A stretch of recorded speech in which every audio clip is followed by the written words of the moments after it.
All right, here we are. It's this is an early morning episode. It's actually Monday. It's March 2nd. It's one day before the full moon, actually.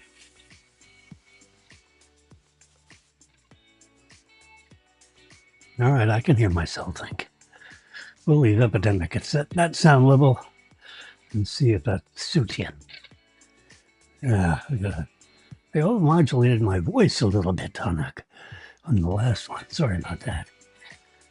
It's a constant it's a constant battle.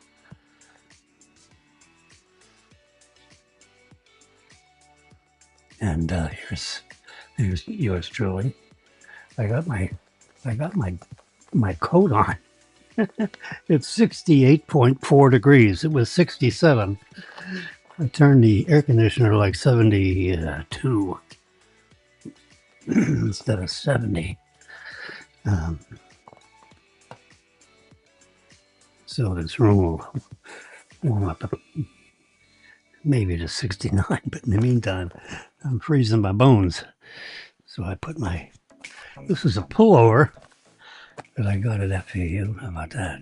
Nice embroidered patch on here. FAU Sports Department. We went through, I forget where I got it. It was a pullover. And I went to my dry cleaner and I said, hey, could you cut this thing right up the middle and put a zipper in? Just get a nice long black zipper. That way I can zip it up. So it's like a jacket. It's perfect. I did that with like a nylon rain pullover, which, pullovers are annoying. Not that I'm worried about messing up my hair, the few I have left. You can't eat that cookie now. Get that out of here. Yeah, I can't have chocolate chip cookies while everything's... Well, both of you are listening to me. And in this envelope, in my secret envelope, which is too dark to see. There we go. Turn up a little bit. Yeah, there it is. That looks pretty nice. Whoa. How come that's in focus? Yeah, it's in focus. Okay. And in my secret, to open this up, you have to take this tab, this secret tab, and flip it up and grab it. And the tape.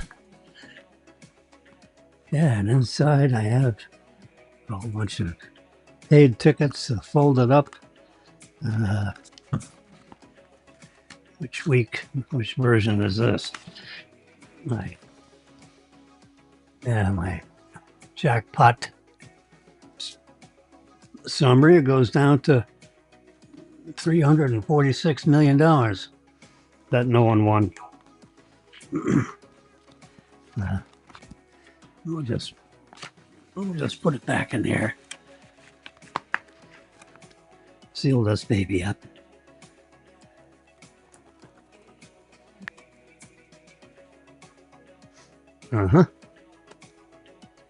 Yeah. That's my secret envelope. I work across the street with that.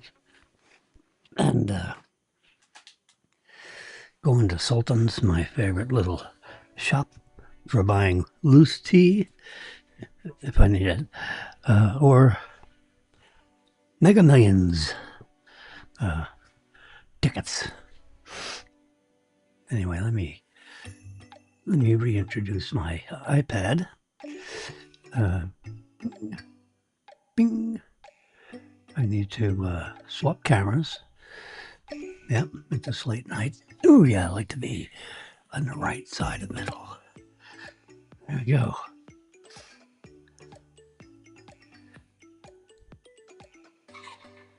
Oops, this is, what is this part of? Boo. There we go. Favorites. Click on favorites. And Marilyn went to a funeral yesterday, or a few hours ago. 8 hours ago at 6, like 6 p.m., something like that. The funeral of all her friends and all of whose friends? Linda Bennett. Linda Bennett and John Bennett lived. Well, anyway, Linda Bennett was before it was Bennett. I forget what her name was before Bennett. It's always been Bennett. Marilyn and Linda grew up together when they were in 7th grade, maybe. I can imagine 7th grade. I mean, even thinking about 7th grade is just, like crazy. I sort of remember where I was in 7th grade. I was not exactly an academic champion. No, I did pretty well after a decade of not doing well. Anyway, so Marilyn's friend of a long time ago just passed away, like last week. And there's the fateful urn.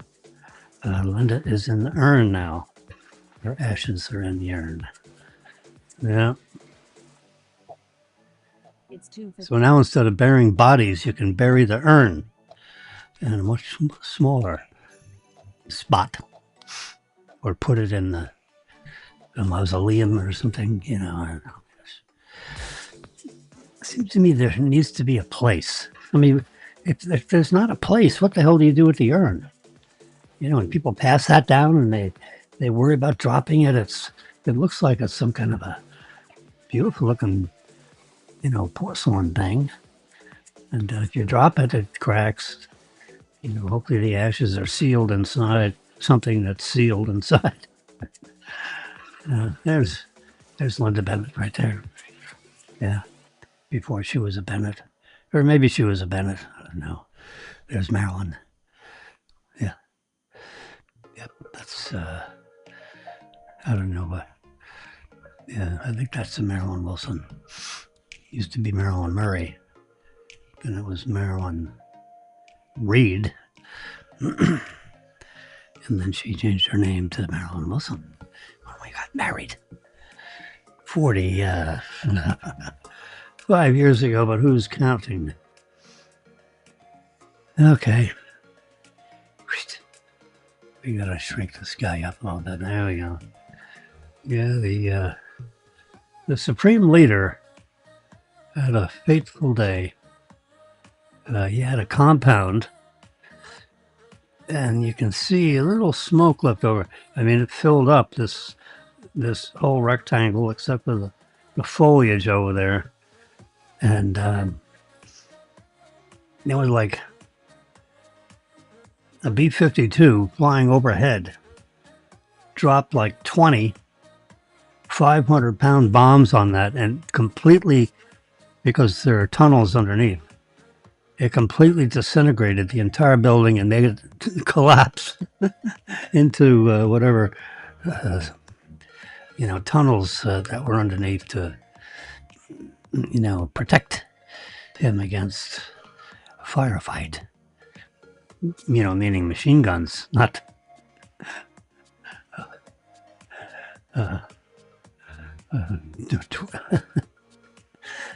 it's 20 times 100,000 pounds of TNT. Can you imagine 100,000 pounds of bombs drops on your house?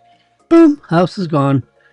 Yep, so he got vaporized along with his housekeepers and whoever else looked after him as an 86-year-old, I think, something like that. I'm going through my my photo album. Many people dancing in the streets for the fall, the hopeful fall of this regime. and then hopefully it gets reconstituted, in some form of a democracy eventually, where the people choose their leader, as opposed to the guy with the most guns is the leader. Excuse me. And that was the Ayatollah. He had a very sophisticated system, chain of command.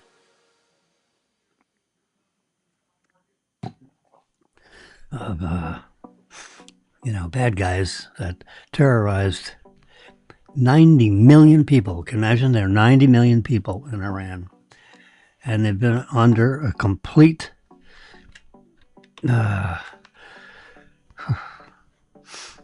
it's worse than communism. I don't know what kind of ism they call it, but he controlled 90 million people for 47 years, till yesterday when Israel took them out. The President of the United States is not supposed to take out, I believe it's illegal. Oh, you illegals out there, your ears ought to turn up a little bit. Yeah. It's illegal for the President of the United States to use himself or his military to assassinate another global leader, like a president or a Ayatollah or whatever. Yeah, it's not legal for the President of the United States to do that. Now, he can bomb the hell out of all kinds of other things, but not the Ayatollah. That was done. This was a joint effort by Israel and the United States. I think it was, there were like 2,000 sorties performed in 24 hours. A new world record for the pounding. That's a sortie every 30 seconds. A big bomb goes off somewhere. Yeah. And they just, the pummel, they're still doing it. Yep, no one sleeps. Bombs 24/7 for the next several weeks. Can you imagine? You think they'd run out of bombs, but apparently not. Anyway, the Ayatollah went first.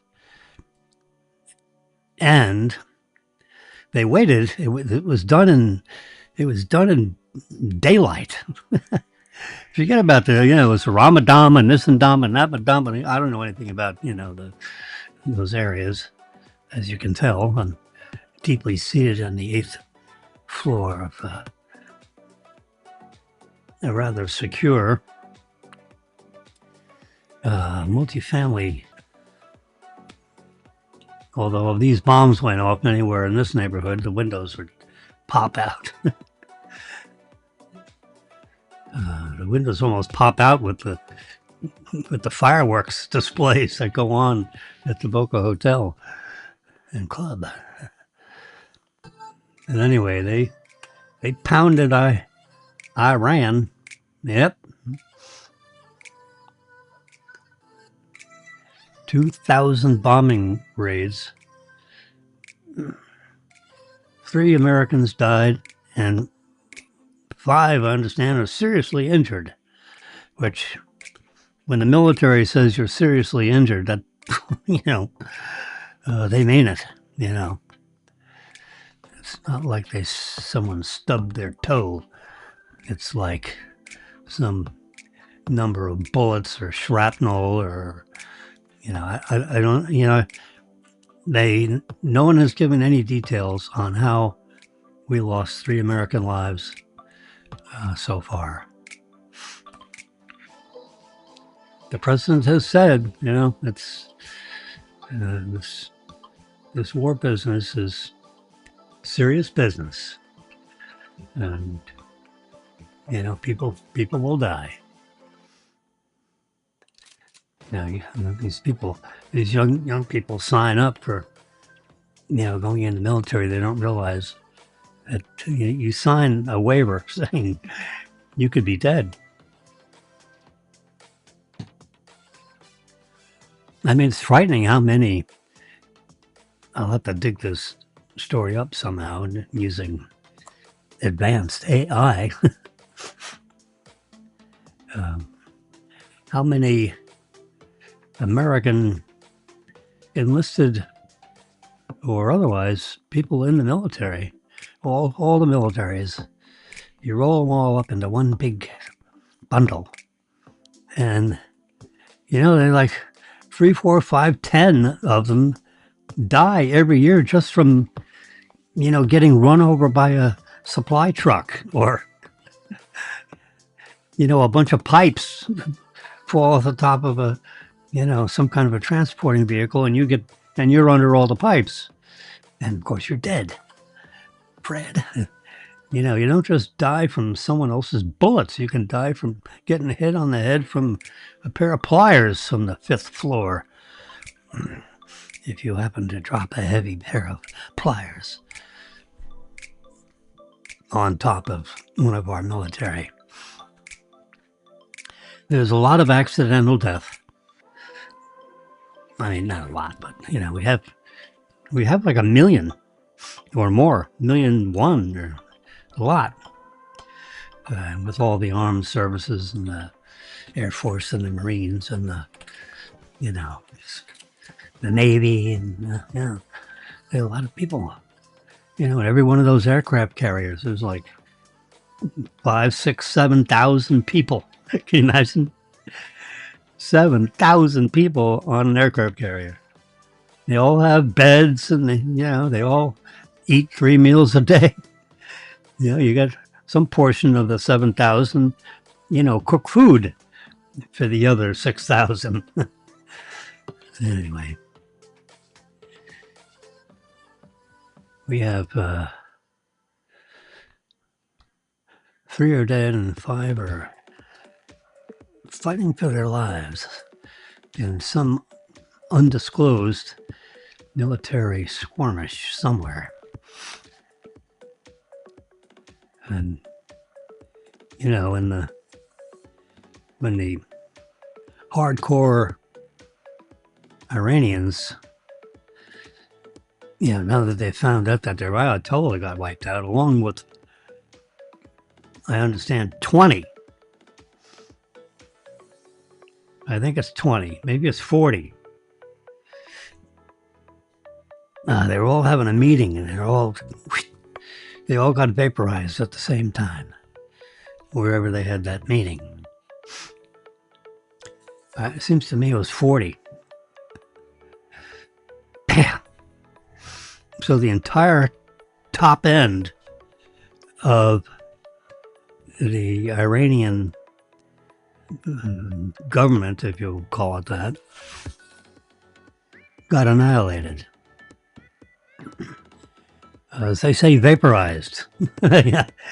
Got real hot and when it went boom. Yeah. It was a special bunch of bombs that were all laser guided, and the Israelis did that. And, that began the airstrikes. And they continued to, the Israeli army and the Mossad, sought out, the top, 500, 600 of these people that, that were controlling 90 million people in the population of Iran. Big country, a wealthy country, lots of oil that they can sell to China, and not anymore. No. China and Russia are not getting any more oil from Iran because it's under our control and they ain't getting it. And Trump is of the mind that we're spending millions and billions and all these bombs. Well, they're going to pay it back. And they'll pay it back with oil. You bet. We're not going to take over the country and take over the oil. Nope, it's not in our plan. But we're going to take a piece of that oil. You know, we may take 50% of the proceeds of everything they generate, assuming they're going to sell the oil to anybody but China and Moscow. And if they cheat, which these guys are cheaters. Oh, yeah. Cheat is like their middle name, I'm told. Yeah, these Iranians are pretty the bad ones are pretty slippery. Yeah. You know, they interviewed this lady on the streets of Manhattan, who is an Iranian, you know, woman of, I'll just say 35 years old. She wasn't 25, she was, you know, so let's say 35. You never ask their age, so you just guesstimate. So she's under 40, how about that? And over 20, somewhere in that range. A mature woman. And she said, you know, we're really a nice people. You know, the Iranians are really, really nice people. And now you're going to get to know the nice people instead of the bad ones. Because the Israelis are bombing all the bad ones, or a lot of them. That way everyone else can be nice again. Yeah, I mean, she was serious as hell. She says, I'm really looking forward to the world getting to know the nice Iranians instead of the bad ones. And they're getting vaporized as we speak.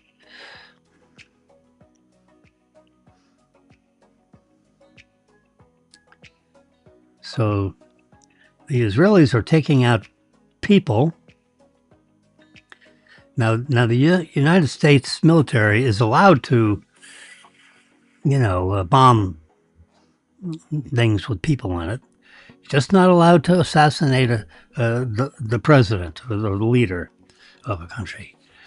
But you can bomb shit out of her. Whoops. Oh, it's late. Yeah, it's 2:31 a.m. How about that? You talk about an early morning broadcast. Or it's a very, very late evening broadcast if you stayed up past midnight. Now, if you never went to bed to begin with, which apparently is something that older people can do. Yeah, I can stay up all night. Suits me. Yeah. I can work on 1 hour of sleep, or yeah, a little shut eye somewhere in the middle of the afternoon. Yeah, for 90 minutes. Oh, sure. Let's see if there it is. Guess what this is? This is all we got our service dog little outfit. Marilyn doesn't like pink, so we got, that's supposed to be red. That's Velcro service dog thingies on there with papers and stuff. There's a tug, you know, leash that rolls up in 16-foot leash. There's a stainless steel water fountain designed for little dogs and big cats. It says cat, but you know, I don't think the dog will notice. Behind here is some chewies, which you can't see what they are. They're chewies for dogs. Here's the actual food. This little can you believe it? A 5-pound dog. I just don't have a sense of how much of a handful a 5-pound dog is. I can imagine a 6-pound chicken. Yeah, all right. That's the size of a 6-pound chicken. A 5-pound chicken that you get at Costco. That's my dog. Put a couple of legs on it and some ears, and you got the King Charles toy.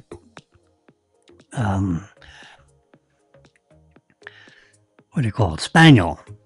King Charles Spaniel. Hercules King Charles. Yeah. That's what we got. So that's the food. The exact, they told me exactly what she's being fed.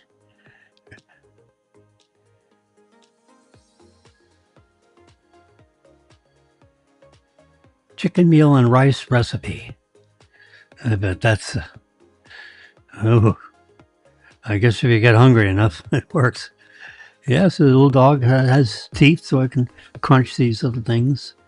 And so when it goes from their control into my control, it'll be the same food. We have a little comfy pet bed. There you go. And we've got water bowls, traditional ones. I really like the black mat.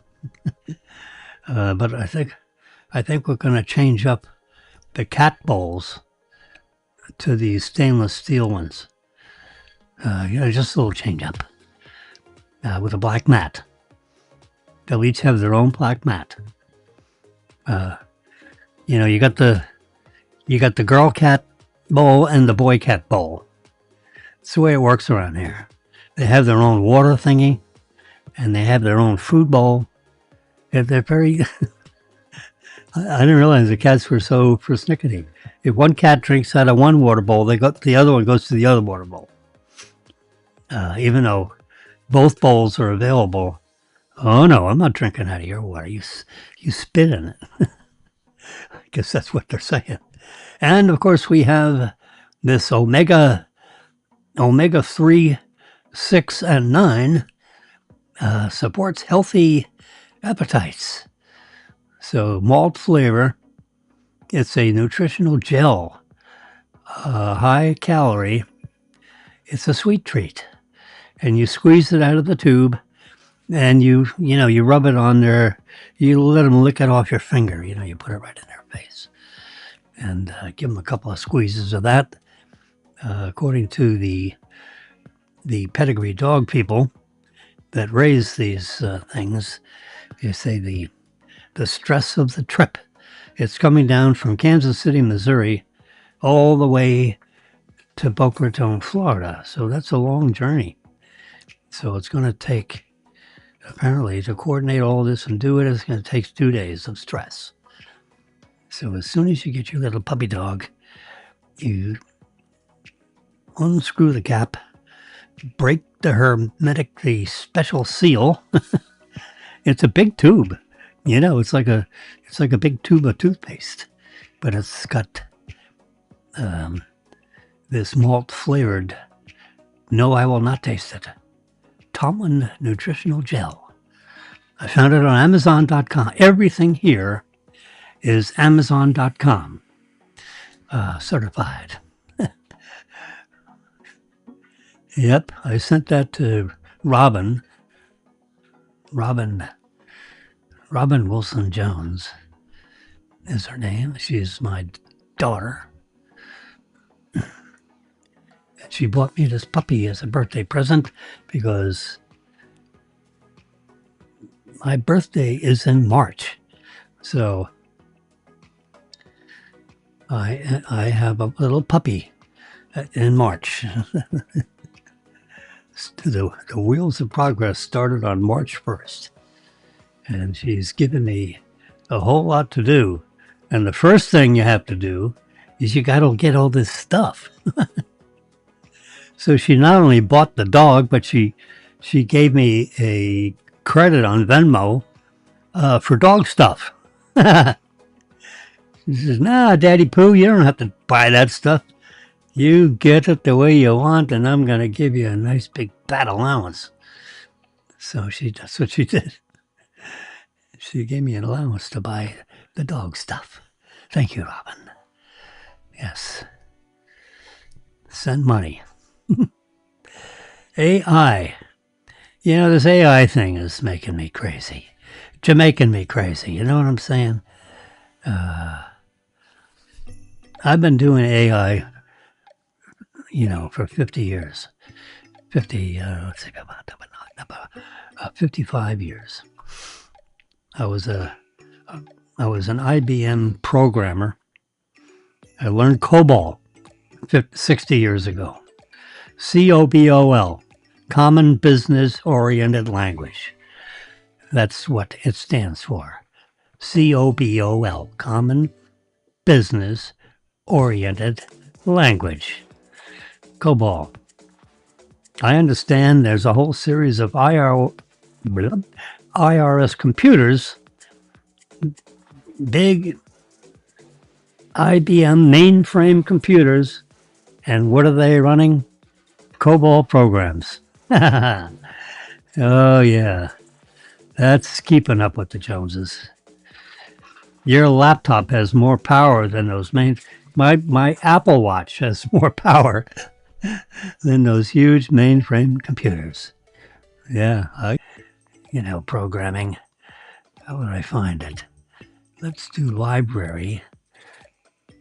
And, I don't know. Let's see, let's do this. And,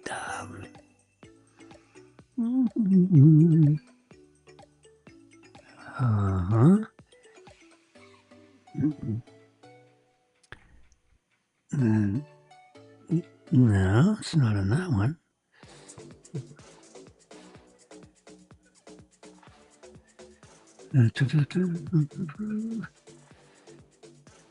How about old ones? Can I possibly see? I'm gonna find this guy. Look at all these categories. Are you kidding me? Give me a break.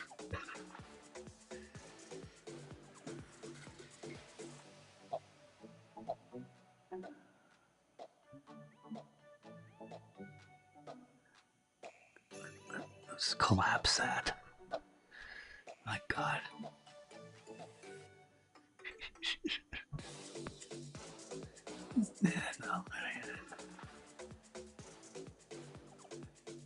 I found it so many times. I just wanted to show you. I'm trying to tell this story, but oh boy. So I'll talk while I'm looking. So I've been an IBM programmer for a long time and a Burroughs computer programmer. I was actually, they had a special class in Boca Raton. IBM had a huge installation here in Boca Raton. See if the picture's in here somehow.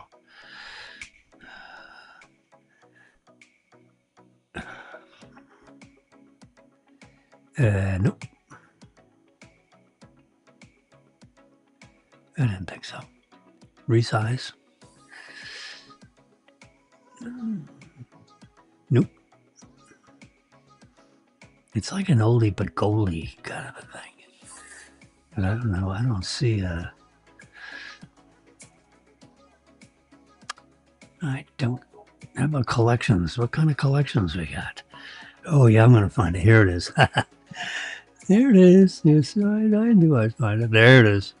Can you see it? Yes, you can. That's yours truly a long time ago. I was probably 25, 6, 7, something like that. Yep. That was a Burroughs computer. This big cabinet on the left side of this image, which is hardly visible, it says Burroughs on it, has 2 disk drives. Each disk is like a floppy disk, but it's a platter about 14 inches in diameter. It spun at 3. It held 3.5 megabytes each. So the whole cabinet was 7 megabytes. I mean, can you imagine? You talk about eensy, teensy, weensy. Now I got a little doodad. See if I can find it. Oops.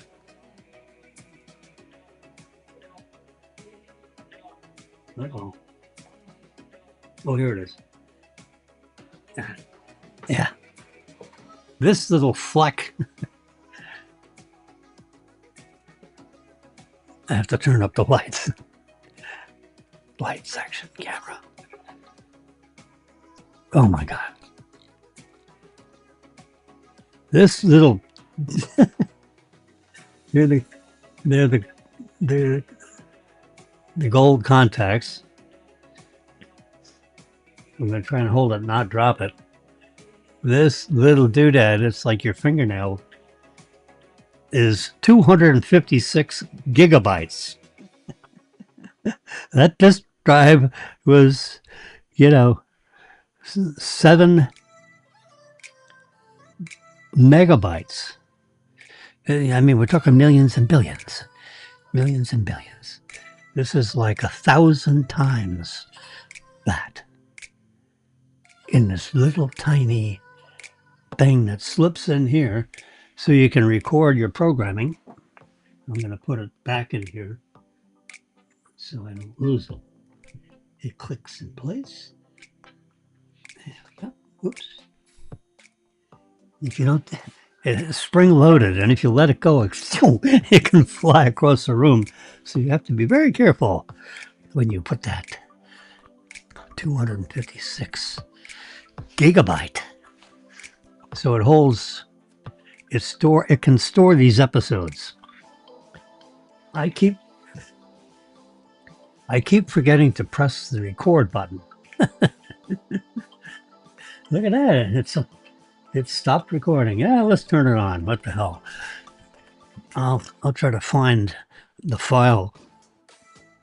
The Rode, this Rode system has a companion program that you can activate some of these features in here, which I don't use. I got 2 sliders, one from my music and one from my mouth. And this one can be connected to my phone with Bluetooth. It has a little, the Bluetooth squiggly thing.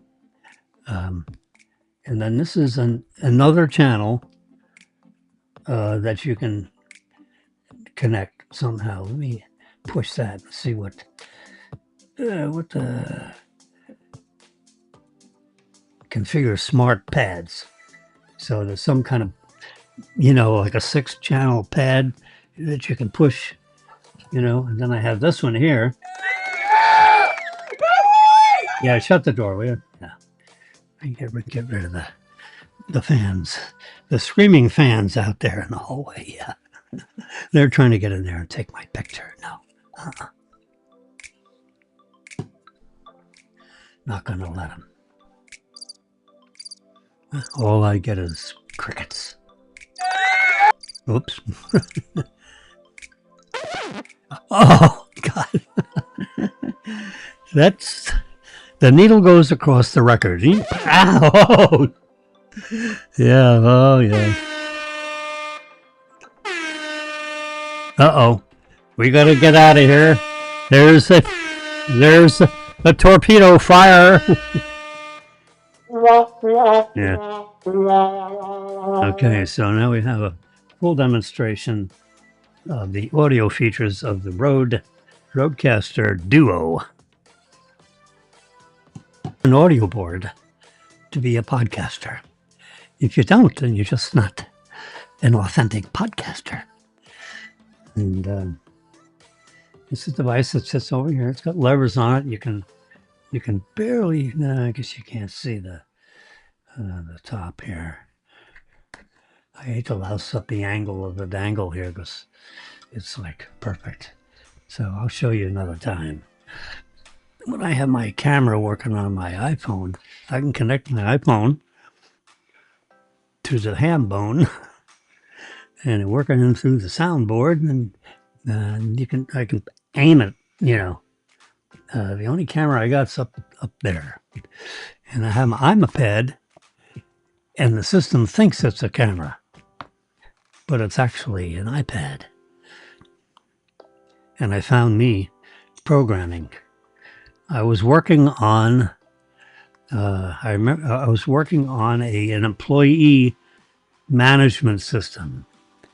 So you could list all your employees, you know, and whether they're full-time, part-time, what their rate was at the date of employment, current status, date exited, you know, in case they went on to other places.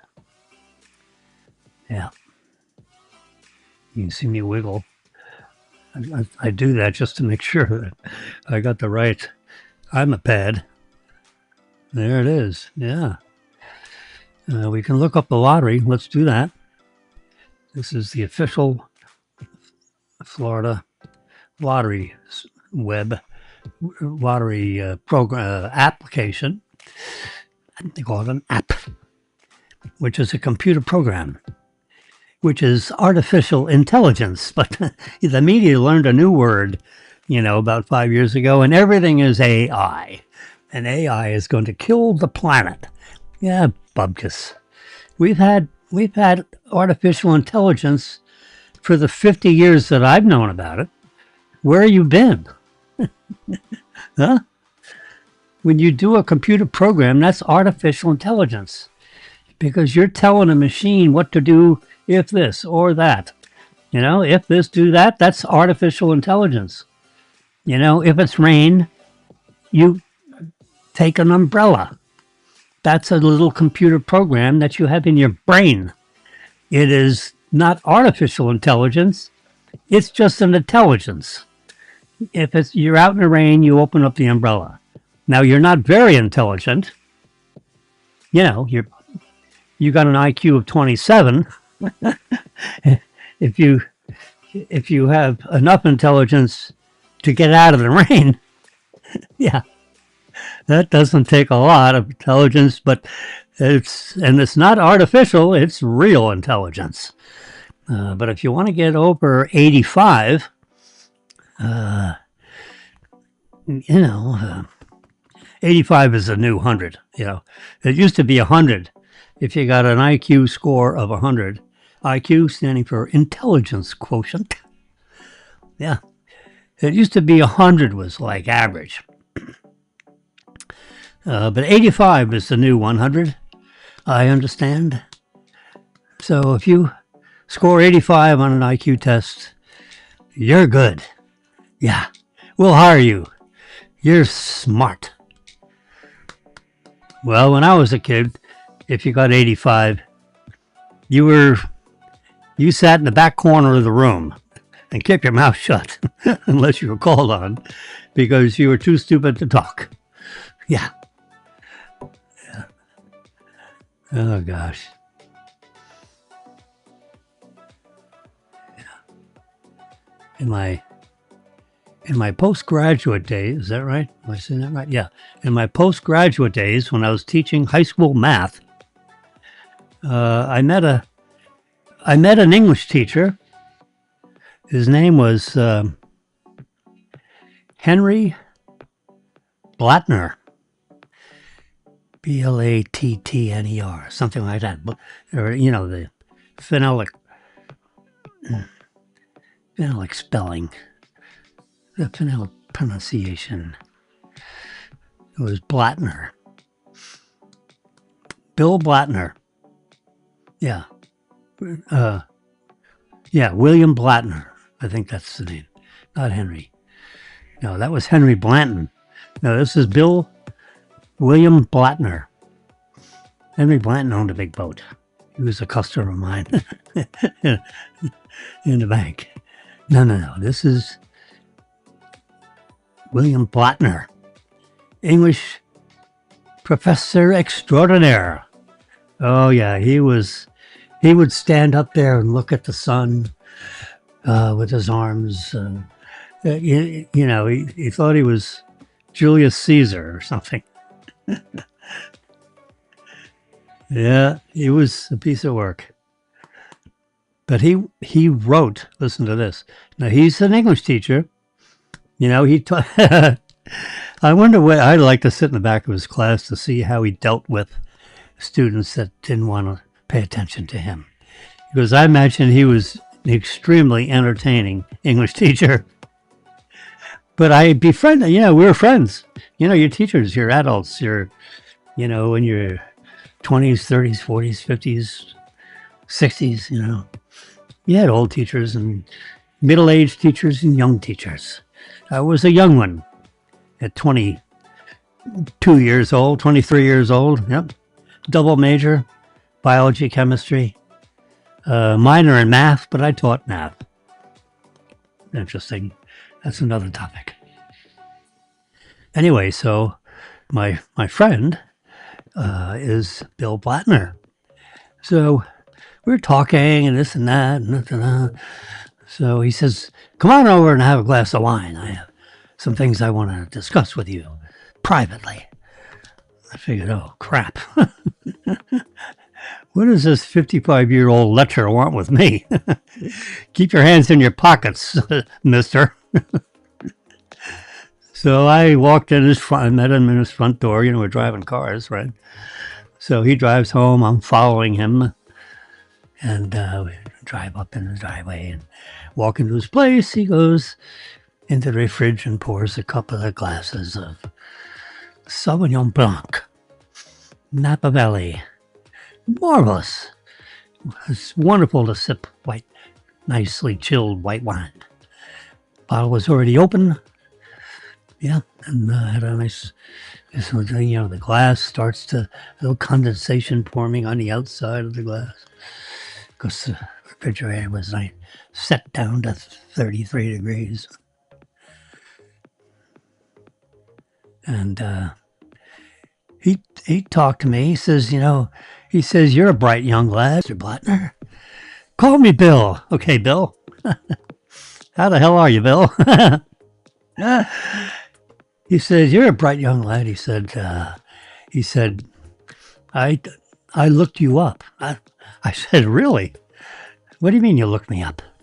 He said, I did a little investigation, and you're a lot smarter than you look. He didn't put it that way, but, for the purpose of this program, we'll just say it that way. He said, you're a smart cookie, and you cover it up really good, because you act kind of regular, but there ain't nothing regular about Jimmy. You are a smart one, and I need smart help, because I work for Educational Testing Services in Evanston, Illinois. Have you ever heard of it? I said, yeah, I think they're the author of the SAT exam that I didn't do so well on to get in my undergraduate studies. Yeah, SAT. Whew. Written, published, and by Educational ETS, Educational Testing Services, Evanston, Illinois, wherever the hell that is, somewhere near Chicago, a suburb of Chicago to the west, I believe. He said, yeah, I write test questions for IQ tests and SAT examinations and, a variety of other kinds of educational testing. And right now I'm working on some IQ tests. And I like to... He said, would you mind if I run a couple of questions by you? I said, oh, is this like an entrance exam to the next bottle of wine? If you don't score high enough, get the hell out. He says, no. I've written this test question. See, what I do is I write test questions. So here's the question. Here's the type question, A, B, C, D, E. And you pick the response that most, lines up with whatever this other sentence is to begin with, the predicate, as he put it. He says, so we need to find the... So what I do is I write the test questions just You see how I have it on the 5x7 card? I have the question over here, and then I've got the 5 answers.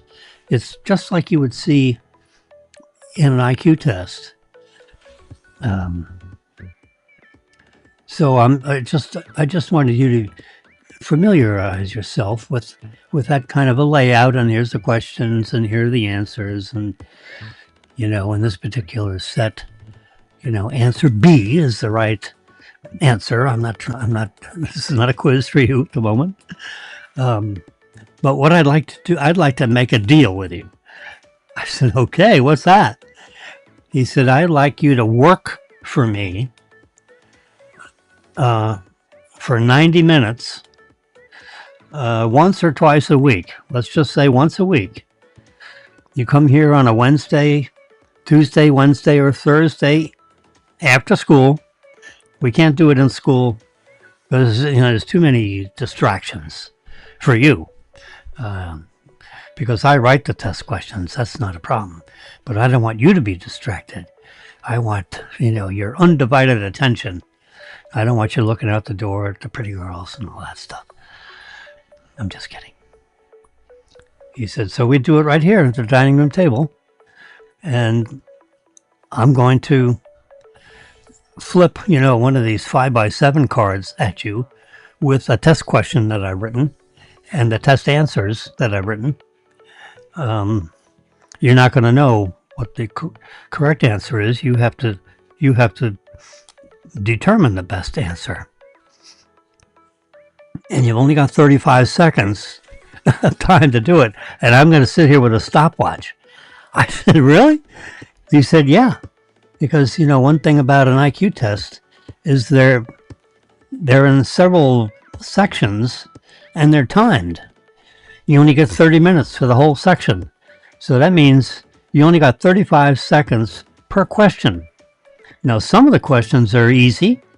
And as you go through the series of cards, they're all in cards here instead of, like on paper, like you would get it if it was a traditional IQ test in the booklet. So I make them up on these 5x7 cards. That's the way ETS wants it. Because when I have a good series of Q&A, questions and answers, I put them in a package and I ship them up to Evanston, Illinois with my secret information. And they, so then they have a catalog of Q&A. They're editors. They have editors, like a book editor. And they go through them. They make sure, there's no typos. It's in the exact font and format that they want, because it's a special way that they want it, which I comply with, of course. So I write the questions. You're gonna be my guinea pig in a sense, which is going to help me, because you're going to help me. You're going to, if some of these answers don't work for you, where you can't find any correct answer because the answer is too obscure or too this or that or whatever, you're going to stop on that question, on that 5x7 card. And you're going to look at me and say, Mr. Blattner, I don't like this one. I can't, there's 3 correct answers. And there's no way of determining which is the best answer of these 3. They all have this, in my opinion, I'm just, you're a guinea pig. But all 3 of them seems to be acceptable. So how do you pick out of that? He says, you're right. Let me put that card aside. He said, this is exactly why I need you to help me with this. Because, I get so, this is Bill Blattner talking. He says, you get so involved in writing the question and writing the answers. And in your own mind, you think you've differentiated, in 3 different platitudes, where there's a more correct answer than the other 2. You've done correct, by eliminating, the first one and the last one, and you limit it down to these three potential answers, and they're all of equal value. And that is not a good question.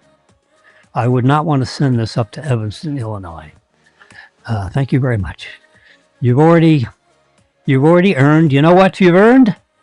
You've earned a steak dinner with yours truly on Saturday night. That's either Friday or Saturday night, your choice. You come over here and I'm going to make you a nice steak dinner with vegetables and potatoes. We're going to have dinner together and I'll cook you a nice steak dinner.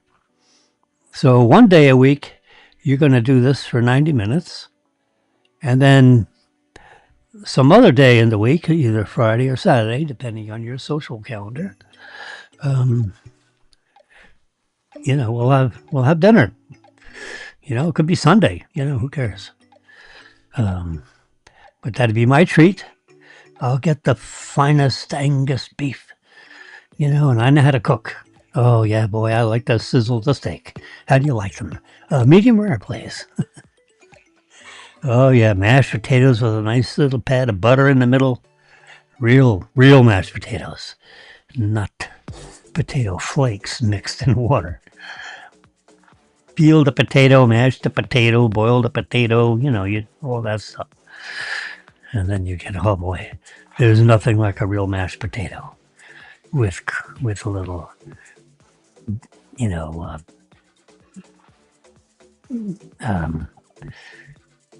red wine, beef, red wine reduction sauce, as they say. And you drizzle it over your medium rare sizzling steak, a nice T-bone or whatever bone. Yeah, he was a big T-bone guy. So T-bone works for me, absolutely. Throw them both in a nice big frying pan and cook them up. He had a big ass frying pan and he cooked both those T-bones at the same time. He said, I like them medium rare also. So that's a match. So we take them out of the pan at the same time. So I did that for like 6 months. Did all kinds of, did SATs, did IQ tests, did GREs. That's the graduate record exam. We did some MCAT tests, medical college admission tests. I did some LSAT test questions, the law school admission tests. What else? I think that's about it. I did very well, and I took all those tests, actually. I actually took the LSAT, the MCAT, I took the GRE, and you have to declare your major, so it was chemistry, biochemistry, actually. So the GRE, the graduate record exam, had 2 sections. It had a English and a math section combined in section 1. And then in section 2, the GRE had a bunch of test questions regarding your major. So they're all chemistry kind of questions. Yeah, oh, I love those. Yeah, I was a mean machine when it came to academia.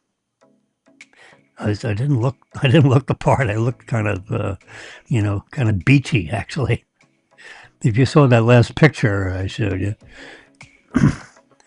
this one here, in case you forgot, don't I have a beachy look? Like I just got off my surfboard and I'm in there. I got my sports shirt on, collar's open, got those, what do you call them, glasses. Yep, going through, this big printout, and this was the cards, the programming cards that you'd feed in the computer, and it would program, it'd work. You had a compiler, which is a special program that you load into this big machine, this big computer. And and you'd run the compiler, and then you'd put your cards in for your program. And the compiler would basically convert all the cards that were in a very specific order. There are sections, the identification section, the name and information section, and then, then the program itself. And then the last card that said end. Really. So you feed all those cards into the computer, and it would work them over, and it would spit out the program and name it whatever you called it up in the front end of the deck of cards. EMP. It was employee. I remember the first three letters was EMP. Like 01, EMP 02, whatever. So, yeah. So I was compiling this program. I was trying to get it to work. And it would go through the compiler and actually create a program. If the thing was so screwed up logically, the computer would spit it out and say, this program is not compilable. It is, and it would come up with an error message like, you dummy. It's card 59 and card 133 are out of sequence, or, logic errors, whatever. So I was troubleshooting this program, and it wasn't a serious problem. So I just had to find it. I had to find the line number, line number 278 or something. And then I'd read it and say, gosh, there's like a typo in it. If you had a typo and you didn't punch the card properly, then, I had to pull that card out and put a replacement card in there and correct the typo, and then run the whole thing again. And yeah, so that's how that worked. That's what I was doing. I remember doing it. I don't remember who took the picture, though. Someone snuck in there and took a picture of me. It was like a Polaroid. And then I took a picture of the Polaroid. Yeah. So someone had a Polaroid. They were walking around, took pictures of people doing work in the office, and then put it in the, they might have submitted it to a newspaper. I don't know what they did with it. But the part of the staff of the company I worked for ran around, took pictures of everybody to put in, some, I don't know, she was a publicist, come to think of it, and she was writing stories about the company. Yeah. We owned and operated retail stores in 5 different states up in the, Wisconsin and Minnesota, of all places. Can you imagine? St. Paul, Minnesota. Oh, jeez. Where all the crap is going on now. I didn't notice that the people were crazy back then.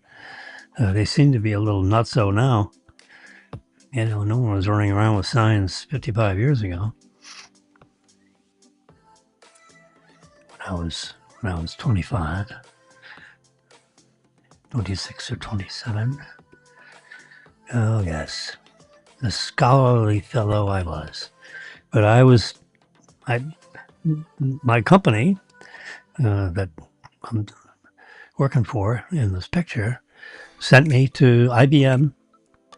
IBM had a big campus in Boca Raton, and I went through COBOL training and RPG, which was a math program.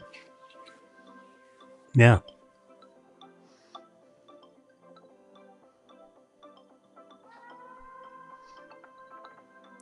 There's like 4 pictures here that look the same. I'm trying to figure out, this is the aspect ratio is a little bit, it cut off to the left and right side of it.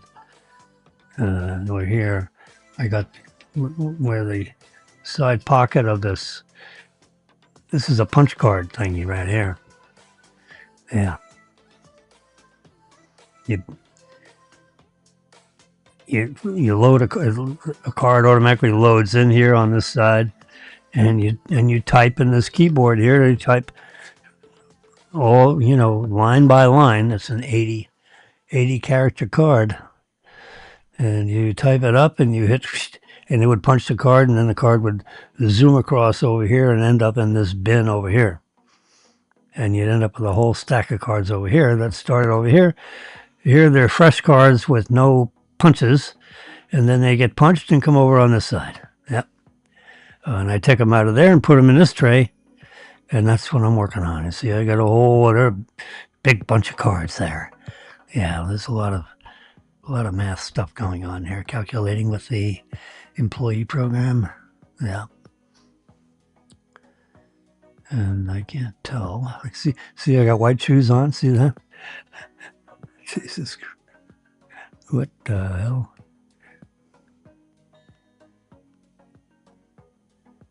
Oh, that's a roll of some kind of. Oh, these are. What the hell? I can't figure out what's going on with those shoes. Anyway, it looks like it's got some kind of. It's 3:15. Maybe they're sneakers of some kind. I don't know. They look kind of weird. They come to a pretty point, almost like they're boots. These boots are made for. I don't know. That's a mystery. That'll be unsolved. Yeah, I'm not going to waste any brain cells on those shoes. I can tell you that. See, look at that. Here's the exit data. Jim Wilson, the B2700 circa 1973, a $250,000 system in FLL, Fort Lauderdale. Tuesday, March 20th, 1973. It's 3:57 p.m. Can you believe it? That's the exit data right on the photo. And then we come right in here. Here we go. This is where the picture was taken. If I touch this, maybe it's this one. Oh yeah, then we get satellite view. Yeah. So here's the satellite view of where this picture was taken. Mm-hmm.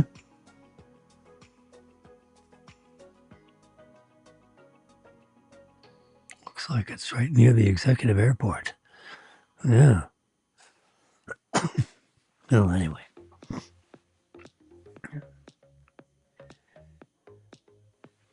I have a feeling that this picture was taken in my office on Cypress Creek Road. I don't know if this is Cypress Creek Road or not. Let's change that view. Oh crap. I just hit the button to take it to me.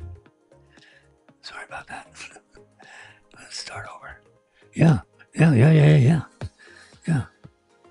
This is Cypress Creek Road. Yeah. Uh-huh. Yeah.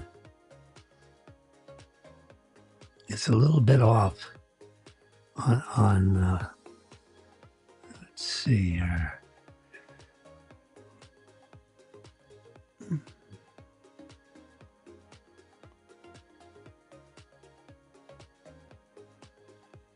Executive there. See, it's right next to the executive airport. The company I work for had an airplane. Yes, we did. You know you're in trouble when you got your own airplane. Yes, this is truth. Yep, see, FXE, that's Fort Lauderdale Executive Airport. Not the main airport. This is the executive airport. The main airport is down here a bit further.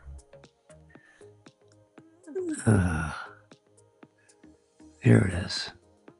See, FLL. This is Fort Lauderdale Airport. I have to hit the map button and go back to satellite view. There you go. So this is FLL. And then we come up here. This is FXE. Fort Lauderdale Executive Airport, and you can see some airplanes.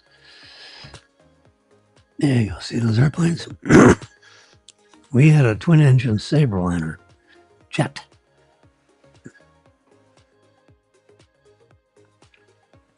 Yep, and it was one of these. Or one of these. I think it's tucked away. I don't know. Maybe it's one of these tied down.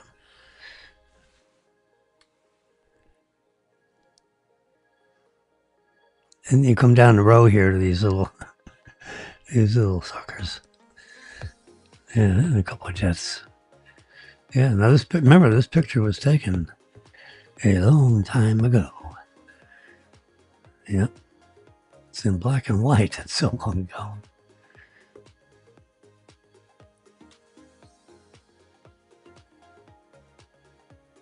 The GPS data may be just a little bit crooked. I'm trying to think of 800.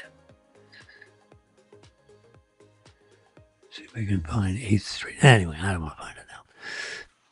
I'm just showing you this because we got into the IQ test, Bill Plattner.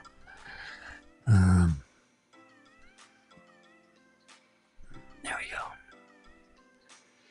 There you go. You saw a picture you probably never seen before, Jimmy. Yep, 1973. Ouch. This is 2026. That's 50. Ooh. Holy crap. Let's see, 74. Sorry. 51 years ago. How about that? 51 years ago on March 20. So in 18 days, it will be 51 years ago that picture was snapped. So I was like, like freaking 27 or 8 years old. Because I'm 80 now. I'm over 80. That's what they tell me. Yeah, I'm over 80. Jeez, God darn it. Hey, the alternative is a whole lot worse. I'll take 80. I'm over 80. Not by much, but I am over 80, God darn it. I'm in the over 80 club, which can mean almost anything, right? There's Jimmy and Marilyn photos. There you go. I like that picture. Oh, here. I like this one. I'm sitting in, let's see if there's except data on this one.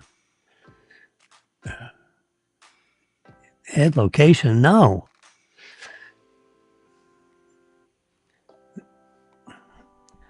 That's not an original image. That's like a print screen of somebody.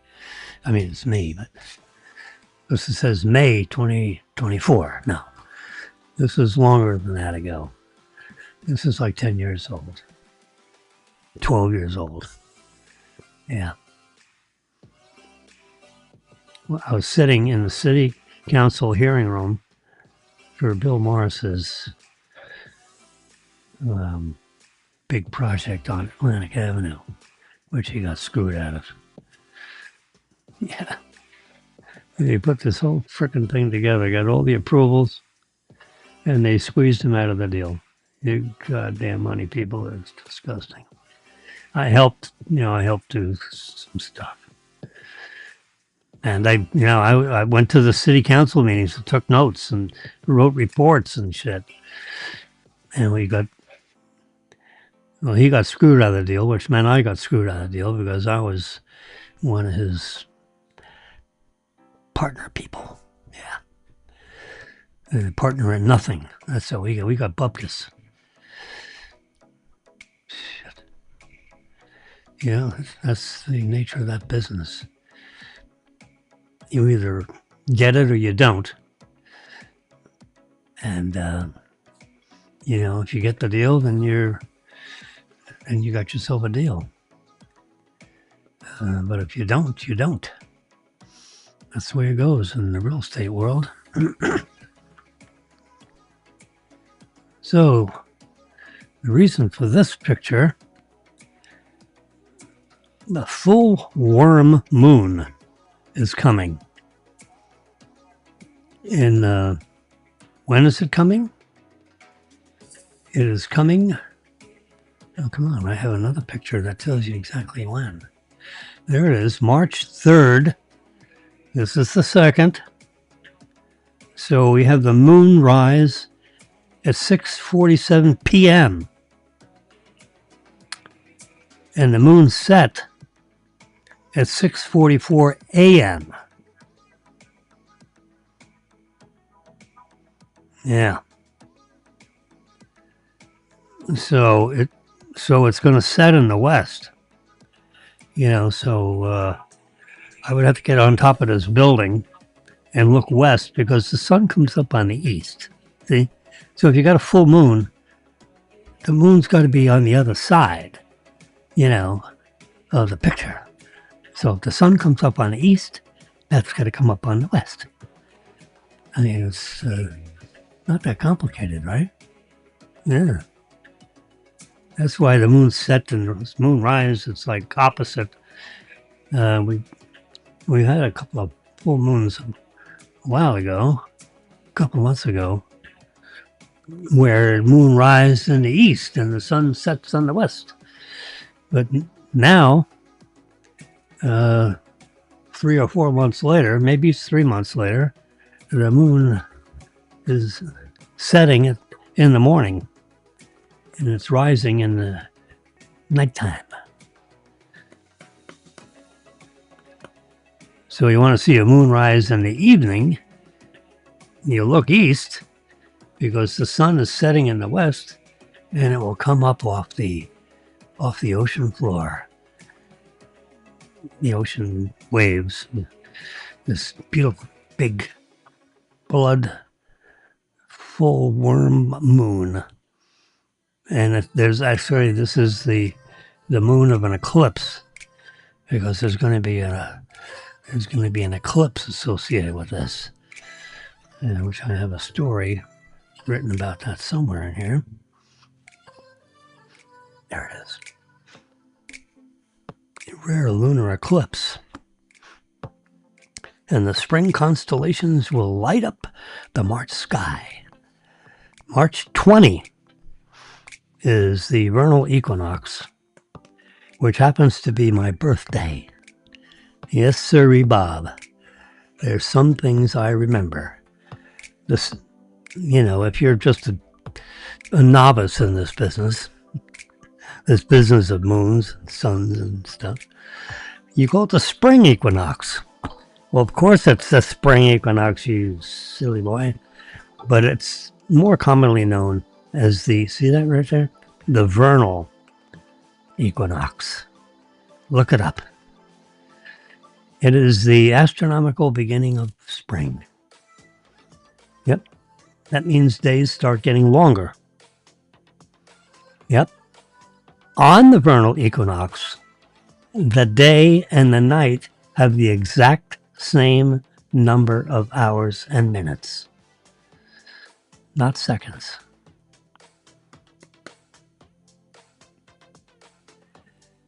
Yep. So as soon as you pass the vernal equinox, the days start getting longer and the nighttime starts getting shorter. Yeah, you know that. Early in the morning of March 3rd, the Earth will be in perfect alignment with the moon and the sun, eclipsing the moon in the Earth's shadow. That sentence, that's a test question. Write that down. Because is it an ellipse? Is it an eclipse? Is it a hysterectomy? It is a vernal equinox. And on March 3rd, the Earth will be in alignment between the moon and the sun. You hear me? The Earth will be between the moon and the sun. So the sun is going to shine its light on the earth, and it's going to block the light that would have shone on the moon, but the earth is in the way, and that says it's eclipsing the moon.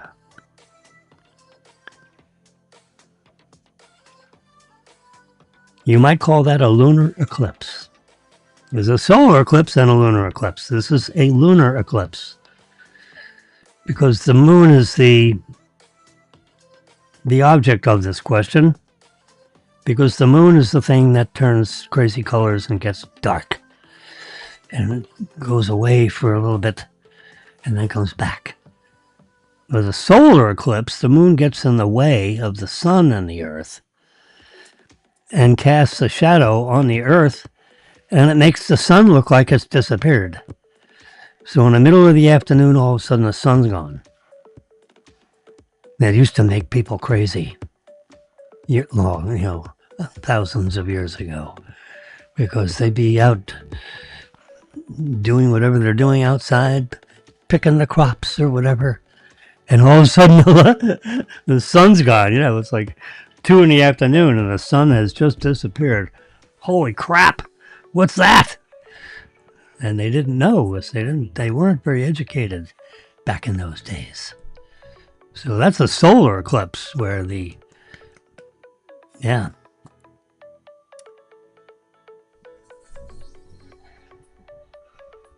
where the moon gets between the sun and the earth. It's always something gets between something and the earth. You're either looking at the moon or the sun is looking at the earth.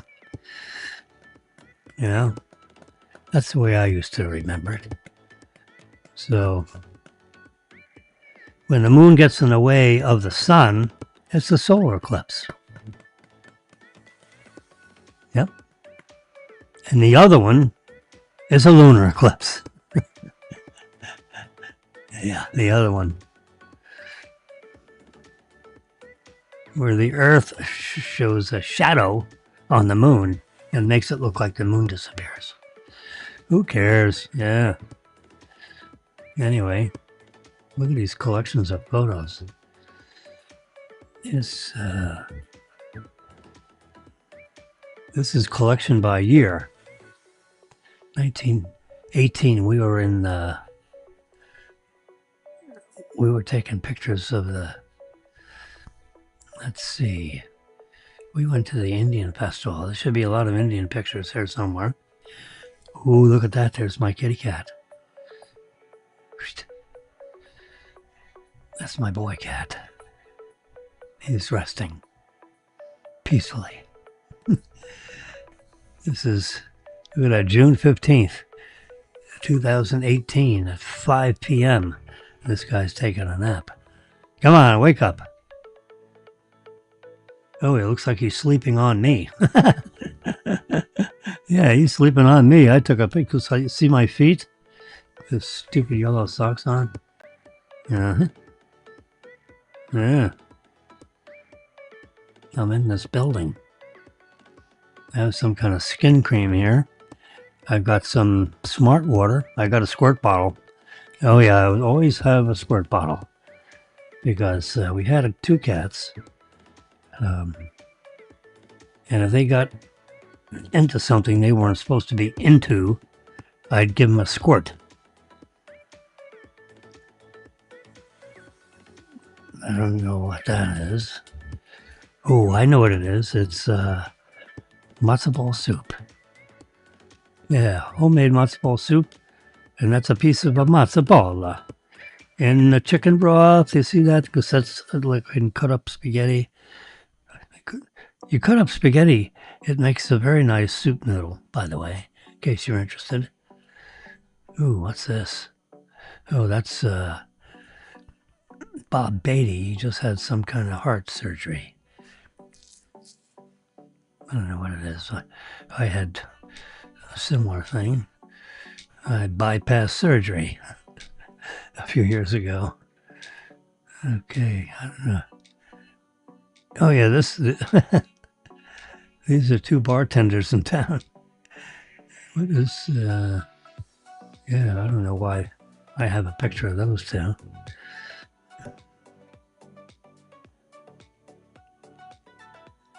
I don't know who that is. Whoops. There. Yeah, there's Jimmy. Yeah, he's.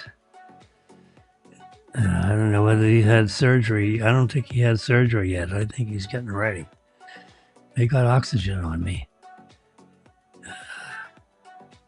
I don't look very happy, do I?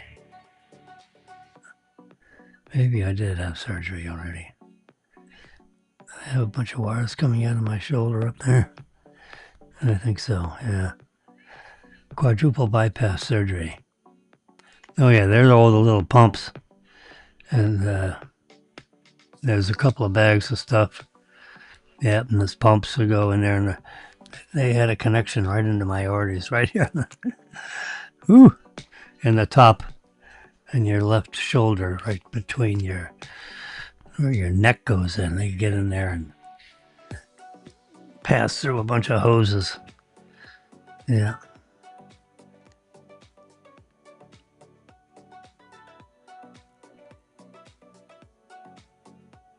Kindness is language that the deaf can hear and the blind can see. That's quite. Yep, there's Bob. There's Bob Beatty eating his cafeteria food. I love cafeteria food. I'm one of the few people on the planet that loves to eat hospital food. There's Air China, and this, is in charge of North Korea. You had North Korea and South Korea, and these guys took North Korea over. That's my cat. Long time ago. And there's Jimmy. Look at that. Looks like I'm in a room all by myself. Probably looking at Fox News. Piss off all my friends. Oh, yeah. Yeah, see, I got my blue heart pillow. Yeah. They switched every other month. Anyway, when I had this done, all the pillows were blue. Heart. Your heart's red. I want a red one. I don't want a stupid blue one. Yeah. This is the Delray Medical Center, and in June they switched to blue. In July they switched to red. Yeah, you see all the crap that's coming out of your shoulder up here. Yeah, and you see that that big ass Band-Aid that runs down the whole middle. That's that's where they cut you open like a Christmas turkey. Yes, sorry, Bob. I got one hand on the remote. I got my phone laying on what's left of my belly. There's some red wires, and wires are going around the pumps. And I'm waving to Marilyn or somebody that's probably taking a picture. And yeah. Nope, there's a picture. Marilyn says, who's that in the background? That must be a nurse. Yeah. Del Rey. RN there. Yeah, that's a clue. Registered nurse. She was taking care of my hoses or something. I was a relatively good patient. See, I had my headphones in ready position. So I could plug in my they were probably Bluetoothed over to my phone, and I could listen to whatever the hell I wanted to listen to. There's another nurse on this side. They're getting ready to move me, I think. That's what was going on. Yeah, see, they're rolling me out the door. Yeah, I remember that black-headed girl in the front. She could swing that sucker around. She's done that more than once. There you go. Exceptional people, extraordinary care. There you go, Delray Medical Center. That's when we're starting, with a bottle of oxygen on the side there, inside pocket, because they had that, that Dumaflucci in the nose. I'm waving goodbye. I guess that's what that was. I wasn't waving hello. I was waving goodbye. They're wheeling me out the goddamn door into another room. I don't think that was the surgery.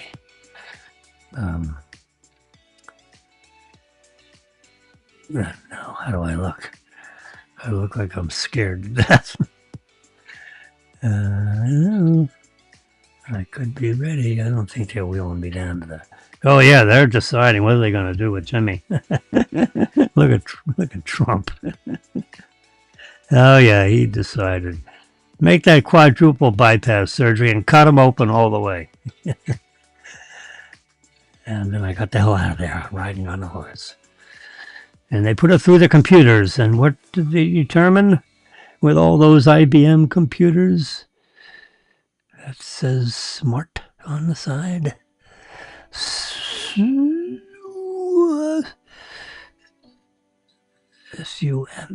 Summit. Summit. That's what that says.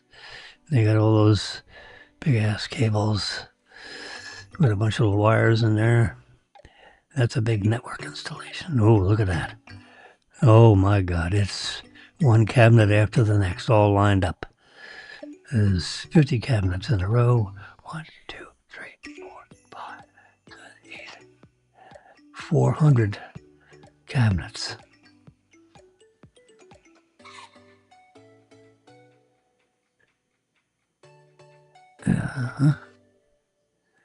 This guy's in the front of the room. It looks like he's taking a nap. They're getting ready to have pictures taken.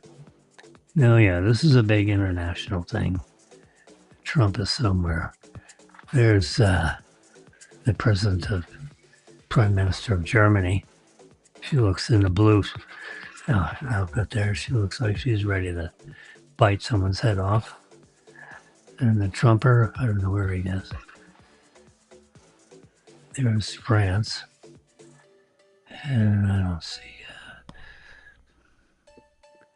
Look at that big ass turbine. Some factory somewhere. That's a turbine on display. That fits inside of I guess a big jet engine. Yep. They are the most unbelievable. I mean, that spins at like 20, 30,000 RPM. You're talking about one huge suction. You don't want to be anywhere in the front of those engines, I'll tell you that. Yeah, this guy. He looks pretty bad. This is Trump talking on the radio. This is a summit. And there are people missing.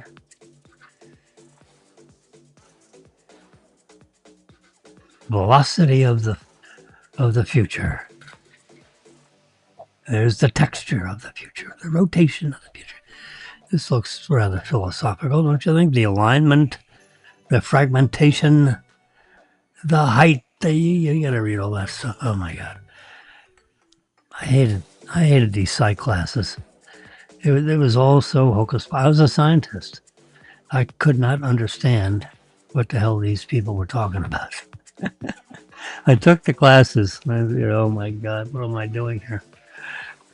Really, there was no connection. I thought it would be a great connection. The mind and the body, and read all about that. I thought it'd be the most astounding thing ever. There's Bitcoin.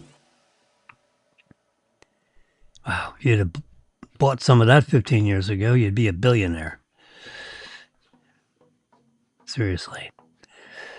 Yeah, this looks post-surgery to me. Look at all these goddamn things working. Each one of them is connected to something, pumping some kind of fluid into my artery system. Yeah, there you go. 123/58 is the blood pressure reading with a pulse of 72. That's what that means. And then this is your galvanic skin response, all these little wiggly lines, which that's not connected properly. And here's some heart activity. Yeah. I've already had bypass, so everything should be clicking along pretty well. Yeah, these people were good, I must say. And there's my roommate. Yeah. Mm-hmm. There's the Trumper standing next to Merkel. Oh yeah, they got along. He was trying to get NATO into paying up. You guys are supposed to paying 2% of your GNP, and you're not paying. I'm the only one paying. You want me to protect you, and you're not paying your fair share, and you got 2% apiece. 2, 4, 6, 8, 10, 12, 4. You pay 16%. I pay 84%. And you're not even paying your fair share. Come on. Well, guess what? You know, with all the crap that's going on in Moscow, they are now all paying 5%. They wouldn't pay 2% when he first was in the government, 10 years ago. So he went there to whip ass because he basically said, hey, if you guys don't pay, we're pulling out. You're on your own. You can defend yourself. So as a UN member, I'll pay my 2% and you guys figure it out. And the rest of you pay your 2%, and that's going to be your budget for missiles and stuff. We'll just even up everything. We all pay 2%, and hell with you. I'm not paying 86%, and you guys taking advantage of the United States. It's not happening anymore. All the prior presidents were a bunch of dummies. What's fair is fair. You sign an agreement. You say you're going to pay 2, pay 2. You don't pay 2, missiles start showing up over Hungary, you're on your own. If you're paid up, I'll protect you. No ticky, no laundry. Are you serious? He says, yeah. Effective today. You get in there, you call your treasurer, whatever, and you write a check to NATO for 2% of your GNP. And if you don't pay by the end of the week, you will not get any protection from the United States. We will not protect you. That goes for all of you. So if you're paying 1.75%, you're supposed to pay 2, you better pay up. It's 2.0, and attach your financial reports. I want to make sure it's 2% of your GNP, not some other number. I know how to figure out what GNP is. Hey, Trump's a smart cookie, and he's, the art of the deal. Yeah, what's fair is fair. You sign a deal, you do it. It's not complicated. Read the words. You all have attorneys. They read the words. We read the words. We all agreed. We all signed the same document. But you guys aren't living up to your document. So effective right now, this week, you will now pay or perish. Guess what? Now they're all paying 5. He changed it up to 5 because the shit's hitting the fan with, between Russia and Ukraine. And, they all want the protection now. Now that Moscow is starting to get a little frisky. Hungary and Poland, it's like, Russia's going to move across the entire continent and take over everything like it was, thousands of years ago. That's what he figures he's going to do. Well, I don't think so. But he's going to take a bite out of Ukraine. You can write that down. Now, it doesn't matter what the Ukrainians will live with. And,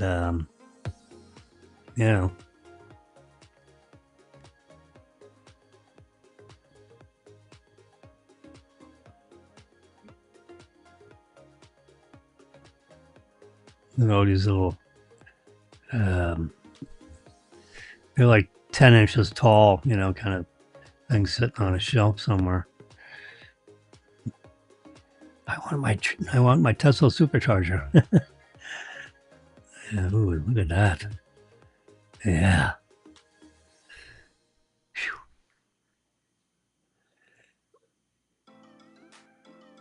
Meter.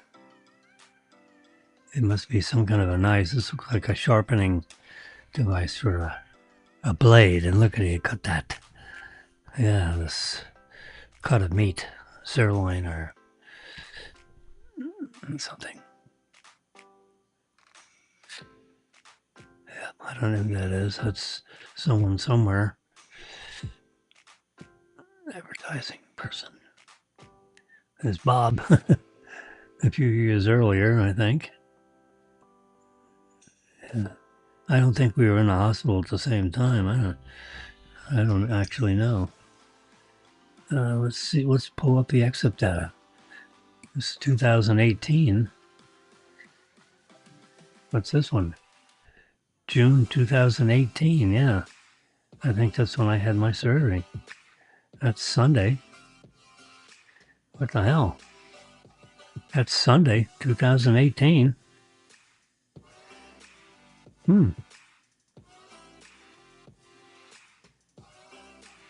Got a piece of some kind of, looks like marble cake sitting on I don't know what, and a tomato on some kind of lettuce, something, and a little pineapple maybe. Looks some kind of fruit thing. Looks like a pretty small container though.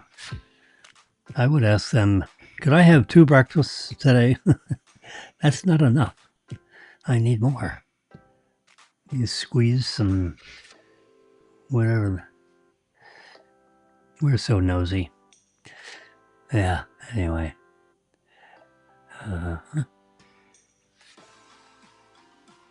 His arm is like in a sling, kind of a thing. I don't know what kind of hospital deal that is. Kindness is the language that the deaf can hear and the blind can see. That is a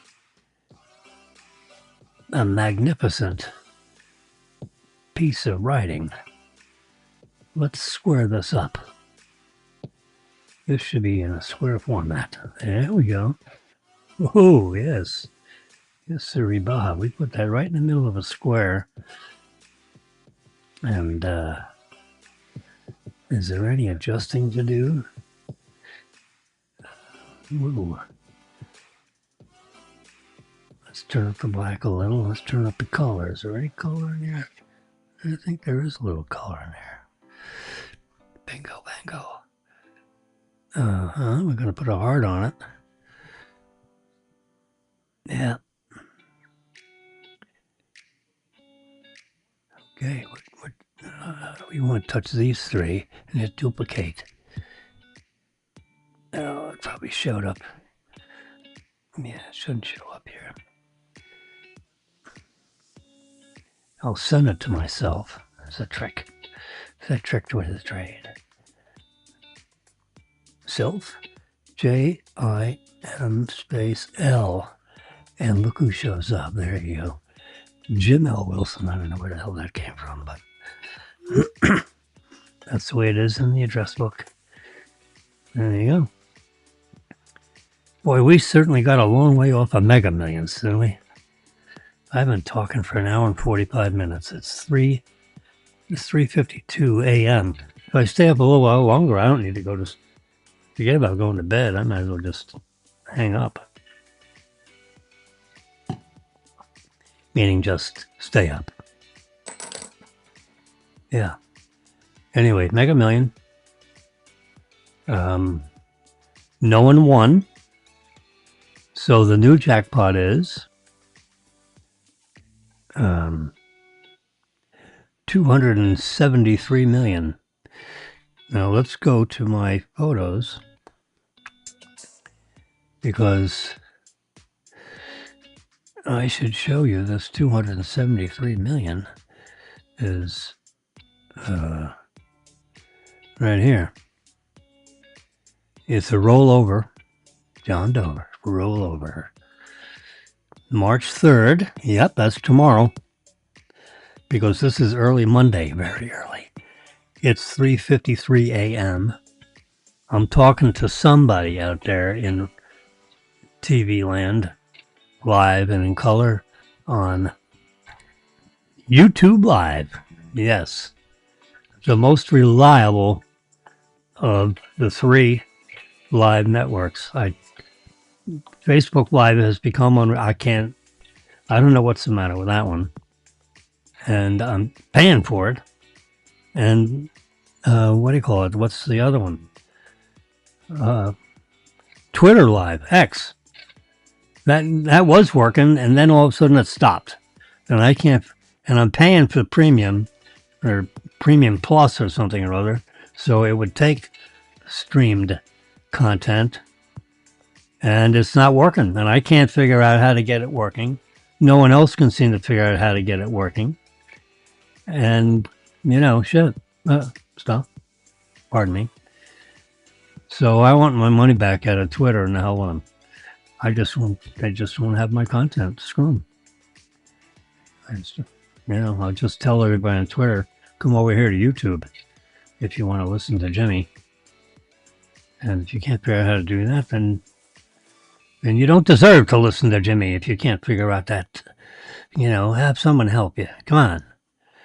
Anyway, Mega Millions, as you can see from my Expando thing here, the jackpot was 438 million. That rolled over to 458 million on the 27th of February. And now on March 3rd, which is tomorrow, the reason why it says roll over there is because, whoops. There we go. Let's not contract this whole thing out of oblivion. There we go. Slide it over a little bit. Oh, I can slide it all the way over there. And slide this all the way over here. There we go. Now it's a little bigger. Anyway, so as you can see, the lump sum. So roll over means we don't have the numbers yet. So you don't get the numbers before you buy the ticket. You buy the ticket first, then they pick the numbers. Not very complicated. Yeah, the winning numbers are roll over. Yep. It's rolled over 25 times. It's rolled over to this one. There's 25 previous jackpots that have not been captured by anybody. So we're on, see 26? See where it says 26? We're on the 26th drawing. Not the 26th week, because it does it twice a week. So, you divide, 26 by 2, that's, 13 weeks. It's rolled over 13 weeks. Twice a week. To finally the 27th period.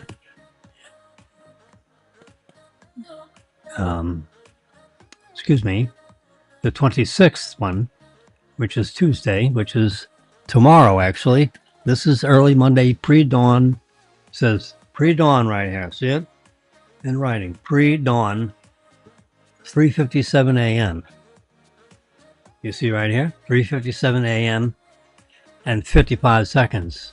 57 seconds. Bam. 3:58. This is 6 seconds slow. 3:58. Thank you. Yeah, it's about 10 seconds off. Because of the internet, the signal goes here and there. This is an Apple clock that is within 50 milliseconds of the real time. Apple has, I wouldn't say they've guaranteed it, but they have assured us. Since they started doing Apple Watch, a watch is a timepiece. And, as in, what time is it? Wow, this is so dark I can't even see it. Okay, we're going to turn off that. I'm going to push down on this and go one over. There you go. You can see it's almost 4 a.m. You see? So when Apple started making watches, they contracted with 12 with a network that had 12 satellites around the world, and their timepieces are synchronized between those 12 satellites. It doesn't exactly go exactly like this, but in order to assure that everyone around the world has correct time, Apple has licensed this satellite network so that it would get its feed for the time. And that time would be used in all their devices. And that's why you can be PDS, pretty damn sure, that it is 3:59. It is 4 a.m. My computer just said it. 7 seconds later, 4 a.m. And my watch says 4 a.m. Yeah. Everything is at 4 a.m. exactly at the same instant with Apple devices, within 50 milliseconds, actually. Anyway, the lottery, getting back to Mega Millions, the jackpot tomorrow night, tomorrow night, because this is today. Tomorrow is the day after today. Yeah. Yesterday is today's tomorrow. Anyone knows that. Anyway, 473 is the jackpot if there's a single winner tomorrow night. And if you were the single winner, notice the caption column at the top. We are looking at the red stop sign valuation right there. When it says rollover, there you go, 214 million. That is the net present value of the future cash flows, wherein the first payment is 7,119,329. That's the first annual initial payment. You get day one if you take the annuity. If you elect to take the jackpot, you get 162,640,000. Bam! That goes right in your checking account. When you go up there 15 days after the draw date, you can't go up there sooner than that because it takes them a couple of weeks to collect all the money and stuff, right? Because they announce the numbers on, tomorrow night at 11 p.m. So there's nothing they can do tomorrow night. So that's one day of the 15 days. And that's the draw date. You go to the next day, which would be Wednesday morning. That's the beginning of the 2-week period.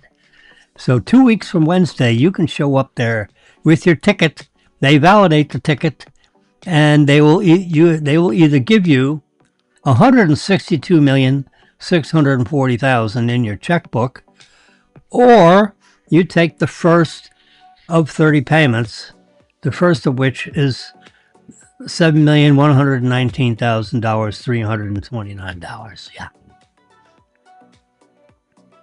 Now this is a 5% growing annuity. So 5 times 7 is 35. So in other words, your next payment, 1 year and 1 day from 15 days after the draw date, would be 350, round numbers, 350,000 more than last year. And the year after that would be 400,000 more than that payment. it grows 5%. So by the time you get to payment 29, so, you're up to like, a $30 million payment. Really. I mean, that is an exercise in compounding. If you've, ever noticed. You want to? I'll show you. I'm going to go to my spreadsheet. I don't like to do this because I'm afraid of lousing it up. Okay, let's just press that. I think it's time for me to duplicate this. Duplicate. Yeah. That way I've got a backup. That'll be my backup. This will be the one I'm using. See, they're exactly the same. If you go back in history, see, things change. I've added features or whatever. So I'm working on this one. That's my backup. Okay. So in case I lost it up. Anyways, so we're on the third line here, folks. 473 million. You see how that, we'll just get rid of all the lines except for one line. There you go. See, there's your jackpot. Remember, this is the lump sum. And that's what will go on your tax return as your income for 2026. Assuming you have no other income. If you're a billionaire, you have other income. But if you're a regular schlemiel like the rest of us, you don't have much income compared to that 214 million. Can you imagine you put that on line 11 or whatever? Holy crap, what would be the tax on that? Well, I can guarantee you one thing. They're going to take out the next column, you see, is what you're left with after the 24% withholding. So they're right up there in Lotto Mania.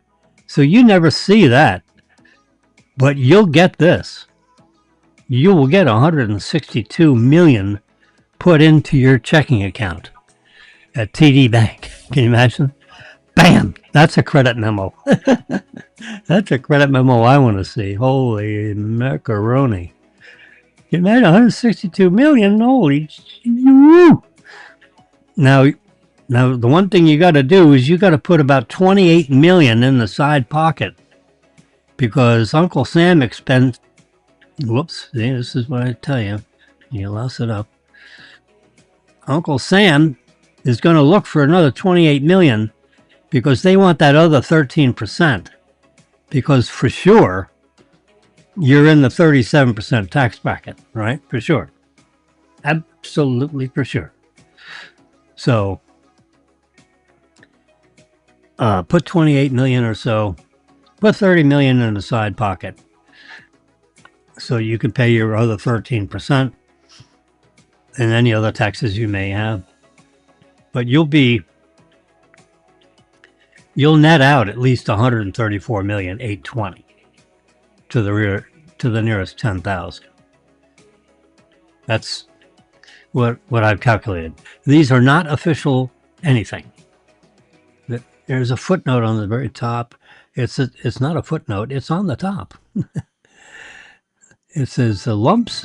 See, Mega Millions in the very top, and then in fine italic print. Lump sum payout, after tax payout, and dollar values are estimates produced by the author. I'm the author. You're here, you're listening to him. And all data presented have not been confirmed and had not been endorsed by any lottery anywhere on the planet. This is strictly Jimmy talking. The only thing we know for sure from Lottery Central, I took you there when I began this exercise a couple hours ago, actually. There's the elapsed timer. I've been on the air 2 hours and 32 seconds. Yeah. And they're about ready to get the hook. But I'm going to keep talking until someone tells me to shut up. So you're gonna end up with 134,820,000 round numbers. Estimates, not official anything. That first payment, right, that's 7,119,000. If you elect the annuity, that's the first payment of 30 payments. The second payment comes a year later. See how it rose? Oh, that's why I was here. See how it rose to 7,004,000? That's the second payment because it is a 5% growing annuity. That's a special kind of annuity. Instead of it's just the same payment, a level payment over a 29-year period, this is a growing one. And you add them all up, and it adds up to 473 million. And I'll show you that in a minute. See, the third payment, 7,008,000. You go across here, the numbers get smaller because I don't go here very often. Look at that, the 10th payment, you're up to 11 million. These are annual payments that you would receive if you elected to take the annuity. 15 million, 16 millions. It's almost growing $1 million a year when you get up in the year 20. That's quite an income, sports fans. So you're a young couple and you win this sucker. Yeah, there's nothing wrong with taking that annuity and getting all 473 million paid out over 29 years and a day. Because they give you that first payment day one. Look at that. The last payment, the 30th payment, because you got one on the first day and you got 29 more. That's a total of 30 payments. And the last payment is 29 million. It started off with what, 7,001,000 or something? And 5% growth brings it up to 29,304,000. Now these are good numbers. They're not official lottery anything, but I added up that whole row of numbers and it adds up to, what's that magic number? 473 million. I would have overpaid you $41 over that whole series of time period. And that's the rounding error, you know, because 49 cents or low or below, you round down because you can't pay, you know, a tenth of a penny. So if it's 0.49, you drop it. If it's 0.50 or more, meaning half a cent or more, you round up to that penny. Well, when you add all that up and compound it with 5%, it adds up to a total of $41 too much. So what the lottery would do, if I was in charge of the lottery, which of course I'm not, but if I was, they would take that 30th payment, the 29,304,127, and they just reduce it by $41 so that everything would add up to 473 million exactly, because they're not authorized to give you $41 too much. They're authorized to give you 473 million in 30 payments, where the first payment is 7,119,329. Yeah, that's the question. They throw that out. The lottery people throw that out to 5 or 10 of the biggest financial institutions on the planet. You know, like Chase Manhattan Bank, the Bank of London, big financial concerns. Goldman Sachs. They have a division that deals with these things. And they go to Goldman Sachs and they say, I got an annuity I got to deliver. And the initial payment is going to be around 7,119,000. And it's going to be a 5% growing annuity. How much do I got to pay you to create that annuity? And they bid it out. I swear to God. Yes, sir. They bid it out to like 5 or 10 of the largest financial institutions on the planet, acceptable to, New York banking people. I don't know where. I have to find out where Mega Millions is headquartered. Um, because that would, those are the people that would actually be talking to these financial institutions. And they would literally go to all 10 of them. Let's say they're 10. I don't know how many. I don't know how many qualified. They had to fill out, summary.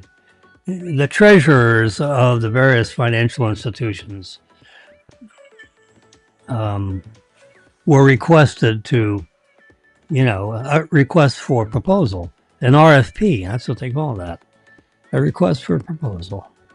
And they say, I want a growing annuity, a 5% growing annuity that starts with a payment of somewhere around $7 million, maybe a little more, and it's going to grow over 30 payments. The first payment is delivered to my client on day one, and then 29 more payments. You add them all up, you get $473 million.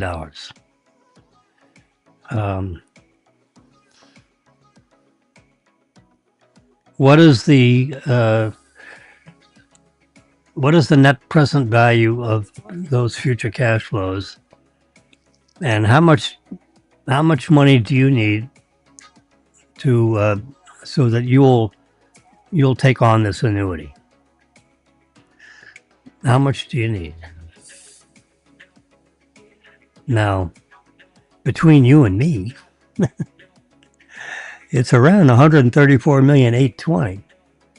Now, if they can get a financial institution to take it for 130 instead of 134, then they're $4.8 million to the good, and they put that in the side pocket for lottery operations in the future. Yeah, it's exactly what they do. So you got 3, 4, 5 financial institutions that will bid on that. Every lottery drawing, they do this. Now they don't do it if there's no jackpot winner. So they're the financial guy, in the Mega Millions jackpot organization. It's probably a limited partnership, entity. They'll do exactly what I've done here. They'll do the calculation. This is a very complicated. In this cell, I'm in the spreadsheet. Yeah, I'm going to show you. See that 7,119,000? If anyone of you knows how to do a spreadsheet, I'm going to press that cell, touch it, because this is a touch screen, and then on the bottom of your screen. Oh, I need to do this first, because you won't be able to see all the way over there. Let's make sure this is centered properly. There we go. Let's not do this too many times. There we go, right there. Now, when I touch, where to go? Yeah, that's 7,000,001 number. There's a big ass, pardon me. It's 4 a.m. There's a big formula in that 7,000,001 cell. I'm going to touch it. And then I'm going to hit this little button right here, and it's going to show there is, you see the formula, bracket, 1 plus O. See it on the very bottom? The very bottom right there, yeah. Where it says round like a donut, C29. C29 is that 473 million, because it's actually in column 3, C, A, B, C, because column A, so you get one from column A and one from column B if you want the Chinese food. No, in column A here, see where it says 26? So that column has those numbers in it. Column 2 has the day and the date of the Mega Millions drawing. That's B, column B. And then column C, you see right on top, it says C, A, B, C. So column, that's why it says C29. So it is the 29th row. Even though it says 26 there are 3 other things on top of it, which is the draw, jackpot, that's one. The second row, it says the Mega Millions, jackpot, And the very top one says Mega Millions with my exclamatory statement saying that I'm not official or anything. But that's an official formula right there that calculates. So the question is, here's the test question. If you're a math person, the test question is, if I'm going to have a 5% growing annuity and over a 30 payment period time, you're going to pay out $473 million. What's the initial payment going to be? And what is the net present value of those future cash flows? Extra credit. That's the math question of the century. And the answer is right down here in this bottom row here. It is C29 divided by, in other words, C is the jackpot. So 473 million divided by, so that's the numerator. This is the denominator. Bracket, bracket, bracket. Whoops. See, I knew I was going to ruin it. There's no X there. Bracket, bracket, bracket. Another bracket. 1 plus 0.5, because it's a 5% growing annuity. Close bracket to the 30th power minus 1. That's all divided by 0.05. And then I have a comma and a 0 there because I'm rounding to the nearest dollar. That is the formula that creates that $7,119,000 number. That's not just a number that someone typed in there. And then what's this next number? Let me touch that cell. Wait a minute. I'm sorry. I knew I was right. We're going to just X out of it. Oh, no. No. We're just going to check it. Yeah, it's okay. Oh boy, we don't want to erase that. All right, so now I'm free to go around other cells and not louse up that. So that's that cell. Now I'm going to touch the next one over here. And what it should say is 105% of that number. So I'm going to touch that 7,000,004. That's a result of a math problem. And what is the math problem? It would be round off to the nearest whole dollar, J29, which you can see is J up there, the 29th row. That's highlighted like in purple there. That's J29 times 1.05. And why is that? Because it's a 5% growing annuity. That's the lotto rules. If you take the annuity, it's going to be a 5% growing annuity.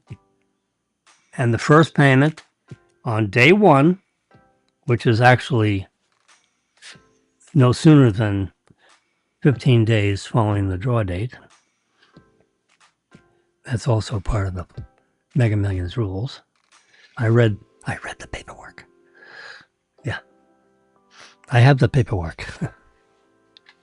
It's in my special folder right here. Oh, yeah. I've got the paperwork.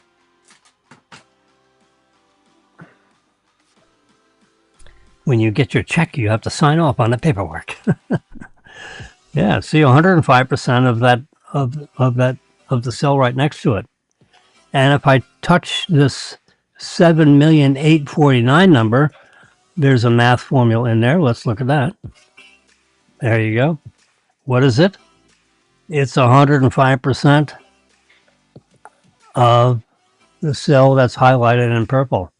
That's why it's a 5% growing annuity. Each payment is 5% bigger than the previous one.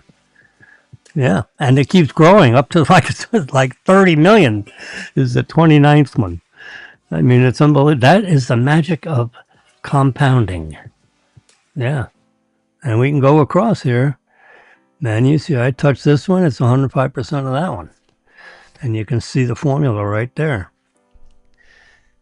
And see, it's growing. It's 7,000,001 has grown to 9,000,000. And we go over here at year 10. See, here's the 10th payment. That's in column 10 right there. See the number 10 in black and white? And you come down here, there you go, 11,000,000. So after you receive 10 payments, which would be 9 years, right? Because you got the first one on day 1. Actually, no sooner than 15 days following the draw date. Because the lottery Mega Millions is offered in 45 states and 2 territories. One, the District of Columbia and Puerto Rico. And 45 states. I don't know which 5 are out. Maybe Hawaii's out because it's far away. I don't know. I'm making that up. I don't know. 5 are out. Well, it's all voluntary thing here. There are 200. I did an AI search of the entire book of knowledge, and the AI asked the question, "What's going on with this Mega Millions thing? Tell me a story. How does this work?" And the way it works is, we have to collect our, there are 223,000 official Mega Millions lottery terminals, that pump out these lottery tickets. Gas stations and grocery stores and, little shops and official lottery, you get approved to have a terminal. You fill out forms and you gotta, pay a fee, and then they give you a terminal and they give you paper. And these lottery retailers, they get 5% of the ticket sale. So if you bought $100 worth of Mega Millions tickets, for example, which, 5 times 20 is 100. So if you bought 20 tickets, they're $5 a piece, remember, that'd be $100. The lottery retailer would actually earn $5 off that transaction. There are not many people that buy $100 worth of tickets in one sitting. That would come out on 2 tickets. If you got the minimum number of tickets, they can put 5 on a ticket.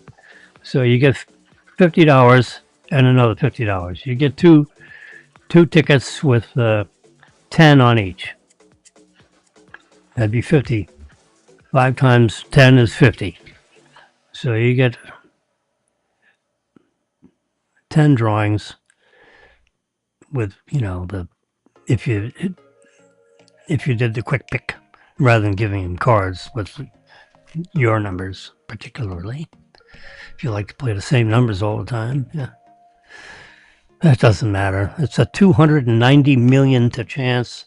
290 million to 1 chance you will not win. So it is not a good bet. It is a terrible bet. Because there's 300 million people in the country. This is 290. So it's like everyone in the whole country bought a ticket. Only one of you would win. If everybody in the country got a number, a consecutive number, and you finally got your ticket, and then they pick out the ping pong balls and, bingo, someone's in the country is going to win. Who is it? And there you go. You're a $50 million one. Anyway, so they've drawn this, 25 previous times and no one's won. It has rolled over to $473 million. We're showing you the magic of compounding. So here we're 15 years into the 15 years into this 30 payment, annual payment scenario here. And the 7,000,001 has now grown to 14 million 95,000. 14 million bucks. It was 7 million. Now it's 14 million. And by the time you get to,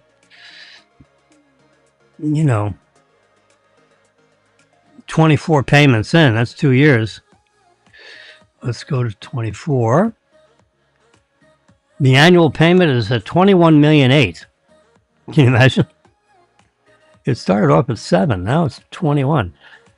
So that's in 24 payments, it has tripled. That's quite a, so if you're a young couple and you pick the annuity option, your last payment is 29,300,000. It started off at 7,119,000. And the last payment is almost 30 million bucks. That ain't, that's serious money.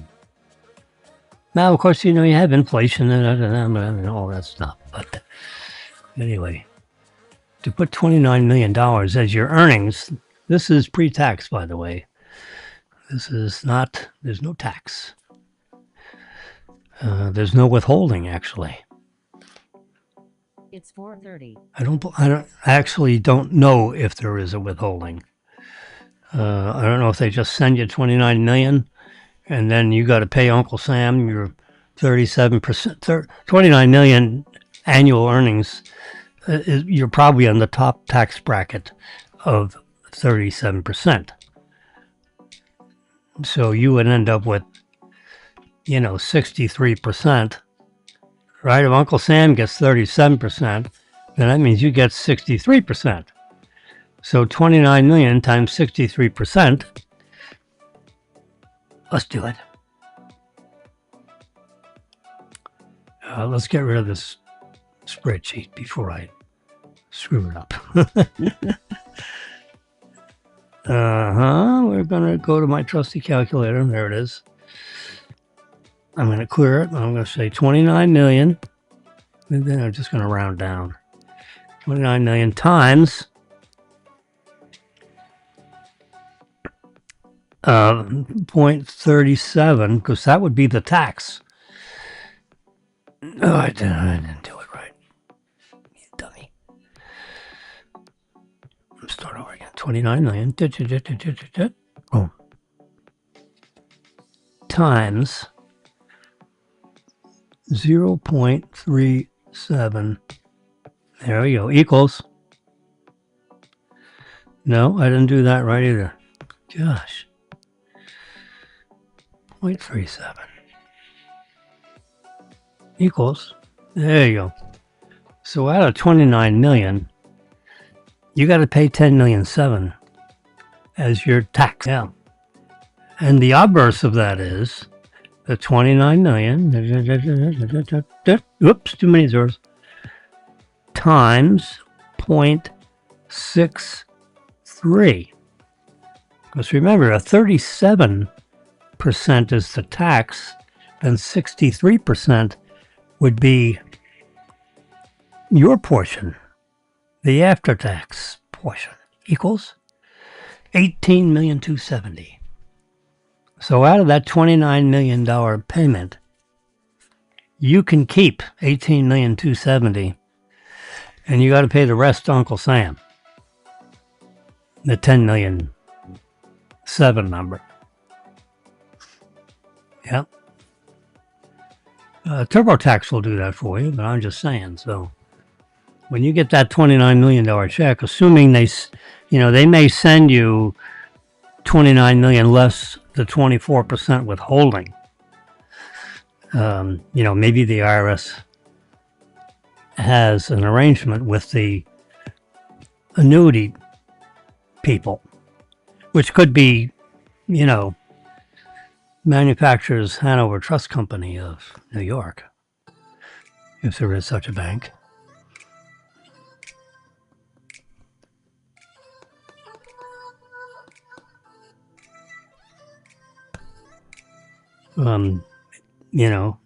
If there's no such requirement of 5% growing annuities underwritten by XYZ financial institution and, Bank of London or whatever. Then you get the check, and then, it's taxable income, and then you got to pay the tax. So you do your tax return, and you got to write a check for $10 million and send it on in to Uncle Sam with your filing, or else they come. Mr. Jones, may we have a few moments to speak about your tax return? You sent the tax return in, but you didn't send in your $10 million. Did we misplace it, or what happened to that? Well, let me check. Let me call my accountant. Marilyn, do I have an accountant? Yeah, he died 5 years ago. William C. Barnett was my accountant. He died on me, god damn it. Yeah, he went up to Jacksonville to visit his son, never came back. Died in his sleep on the couch, I'm told. I don't know. I think we ought to check that one. Anyway, he wasn't a healthy guy. He took, all kinds of issues. I think he was diabetic and this and that. I didn't really know his health, but I think a friend of his told me that he was, not the healthiest guy in the world, and drank too much, and finally got him, I guess. Anyway, do your TurboTax. See how it goes.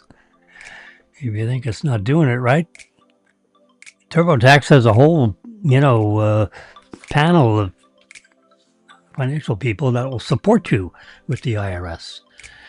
They'll guarantee their return.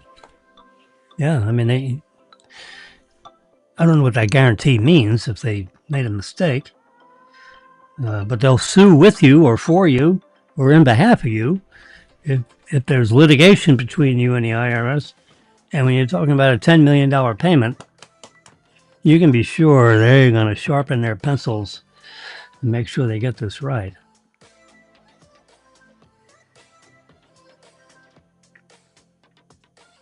But, there's financial reporting by the best financial institutions the world has to offer, and they got to file reports with the IRS, that you got this income, and there was no withholdings, like with a paycheck. Assuming there wasn't a 24% withholding, which makes sense when you owe 37. So if they withheld 24, then you'd only owe 13% more.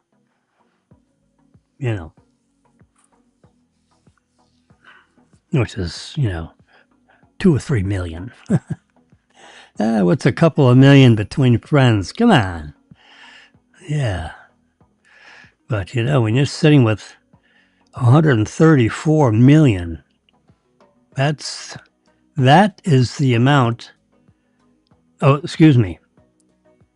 On this jackpot of, let's get this right, this 473 million, it's the red stop sign here. They would withhold 24%. This number right here is after the withholding. You would get this deposit in your checkbook. Yep. They don't withhold 37%. They withhold 24%. But they're going to want that other $28 million come April 15th. So put that in the side pocket. My suggestion is, of that 162 million that goes in your account at TD Bank, put 30 million in a savings account at 4%, offered by the bank. That's a guess. A lot of banks are offering 4% simple interest. So open up a $30 million, assuming they'll accept the $30 million 4% money market account, which I know There are banks in town that are offering that today. Put 30 million in it, put it in the side pocket. That, in a year would earn, $1.2 million. You get to keep that. Yeah, that's what I say. You put it in an interest-bearing, side pocket, and I don't think I don't know if the IRS charges you a percent. If you make 214 million one year, because that's what you'd fill out on your tax return. Uncle Sam, I earned 214 million this year, assuming you didn't earn anything else. If you're a billionaire, you had all kinds of other income. But if you're just a regular schlemiel, 214 million, that would be on line 11 or whatever. And then you fill out your expenses and your whatever your deductibles are. And then you have your taxable income, right? And the records would show that 24% was withheld in your behalf. That's what that means. So that's 24 of the 37. That's not in addition to. So 24 plus 13 is 37. So you owe 13% more, which is, we calculated 10 million, round numbers. So they've already taken 20 million. You're going to pay them 10 for a total of 30. It actually is about 28 something. But we put 30 million in a side pocket just so we don't have to scrap around for $1 million here and there. You want to make sure you got enough. And that's it. And then after that 37% tax, this is if you lived in Florida or a state that has no income tax. Florida has no income tax on lottery winnings or any other income for that matter. We don't pay income tax on our earnings in Florida. In New York, you get hammered for like 13.5%. California, it's even more. New Jersey, it's about, I think that around that 13% number. 13.5. That's a lot of money. Can you imagine paying, another crap? 13% of 214 million? Ooh! That's another 26 million you'd have to send to the state of New Jersey if you lived in New Jersey. That's why Florida is receiving 1,000 people every day are moving into Florida from points north. Yep. From Connecticut, New Jersey, New York, that whole bed of 50, 60 million people that are getting, charged this huge tax. Let the rich people pay. Well, that's easy to say. There's only a few of us that can defend ourselves. And if majority rules, you lose. Because the majority of the people don't make big money. It's just a little tiny percent. And you can't, overvoice everybody else. So you got two choices. You got three choices. Stay mad, get over it, or move. Yeah. Vote with your feet, they say. In other words, just get the hell out of there. Move to Florida. You make your permanent residence in Florida, and guess what? The income tax goes away. As long as you spend like 185 days a year in Florida, then the rest of the year you can have your apartment in Manhattan, if you so choose. But you have to, I think you have to spend at least more than half the year in Florida to qualify to not have to be paying the New York income tax on lottery day. Yeah. So before you cash in that lottery ticket, change your residence to Florida, Texas, or Tennessee. That's why people don't, people that wake up and say, "Holy shit! I just won the $473 million lottery, and I'm going to elect the lump sum, and that means I'm going to be the proud owner of $214 million." Now you haven't earned it until you got it, but I wouldn't present the check until I changed my residency, which is just filing some paperwork and signing an affidavit that you're going to spend at least 185 days out of the year. Doesn't have to be contiguous. You can be every other month. You can go back and forth, or every quarter, or as long as you add up at least 185 days, 365 divided by 2. Do the math. Yeah. So spend, be real careful. Spend 200 days out of the year in Florida. You got to be in Florida 200 days. They don't have to be contiguous. It can be every other day, and then so many more days until each calendar year, each tax year, you got more days in Florida than you got in New York or anywhere else, for that matter. Yeah. And then you don't have to pay that New York income tax anymore.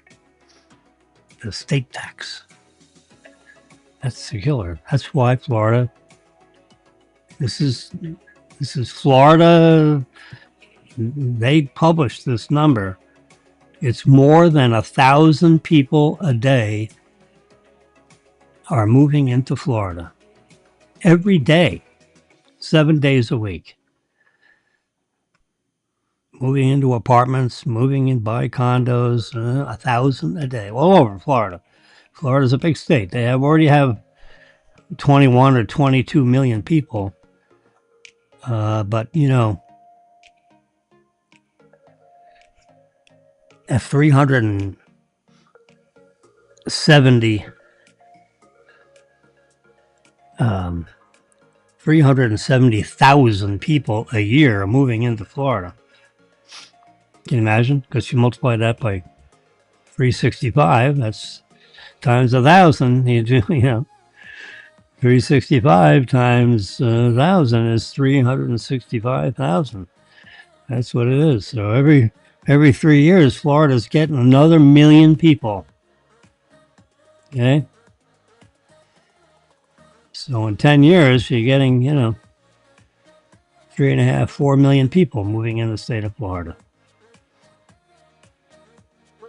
So if it's 19 million, when they do the census 10 years later, is 22 or 23 million. 10 years later is 26 or 7 million. That's what's happening every year. More than 375 million people are moving into Florida. More than. Every year. And it's been that way,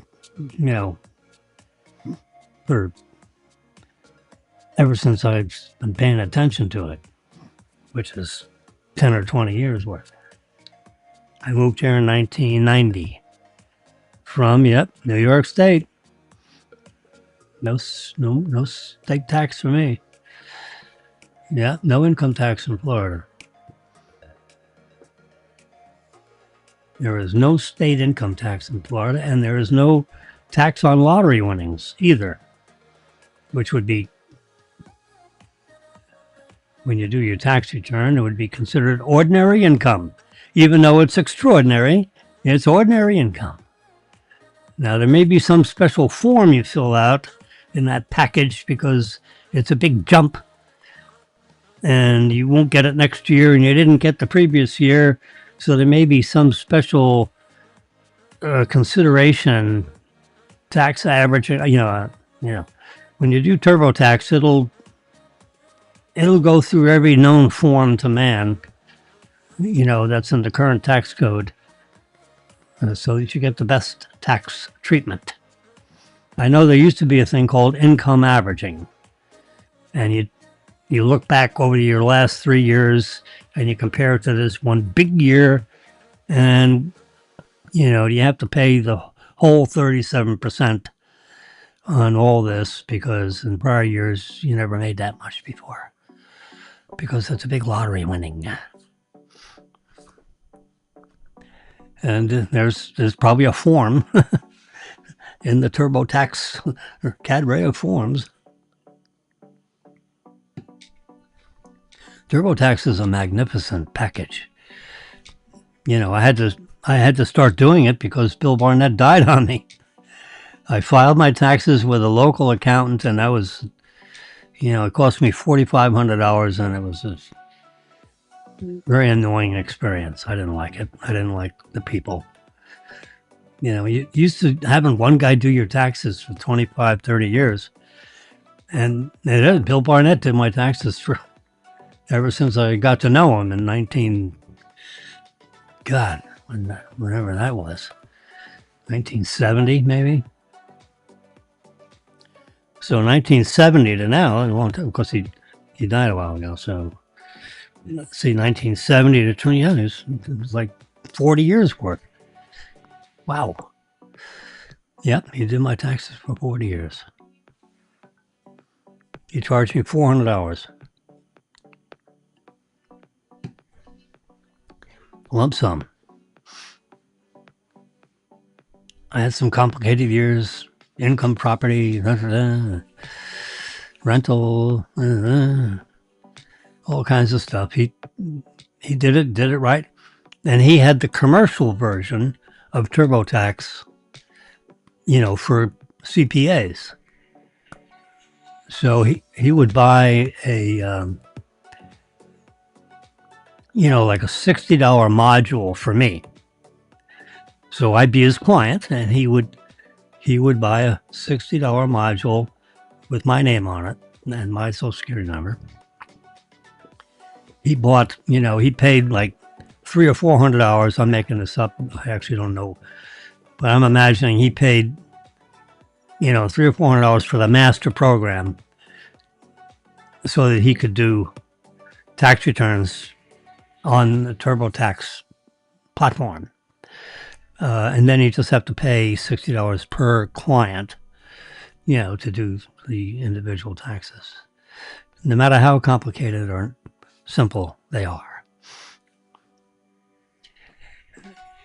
So that's how that worked. And he told me he did all my taxes on TurboTax for as long as, that was a program available to accountants.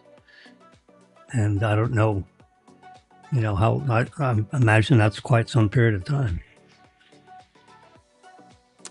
Anyway, he died. I did my taxes one other place for 1 year. And then I figured, you know what?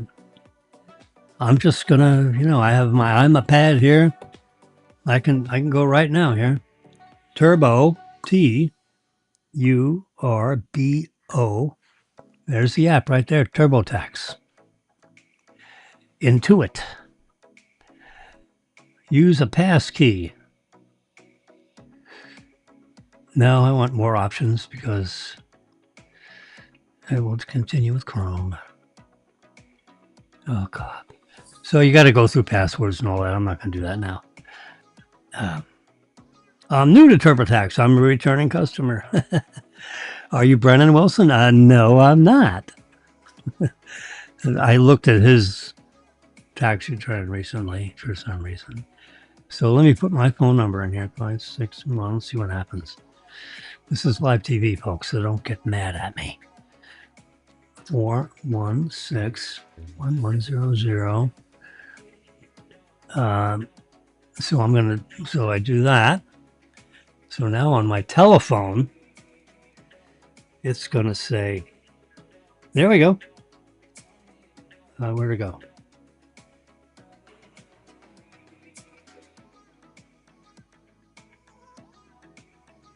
TurboTax.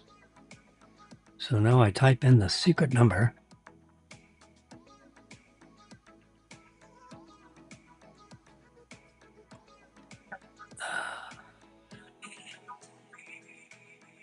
It sends it right to your phone.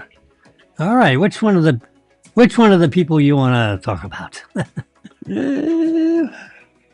Uh-huh.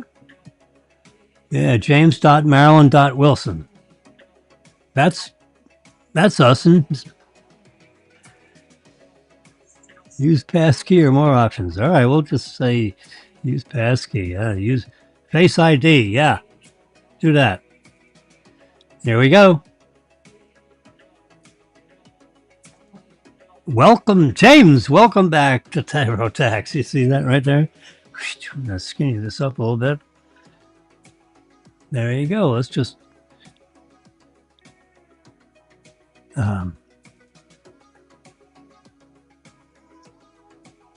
anyway, so you can go through. Let's see what happens with continue. Seacoast Bank. Yeah. So we go through this stuff, which we're not going to do because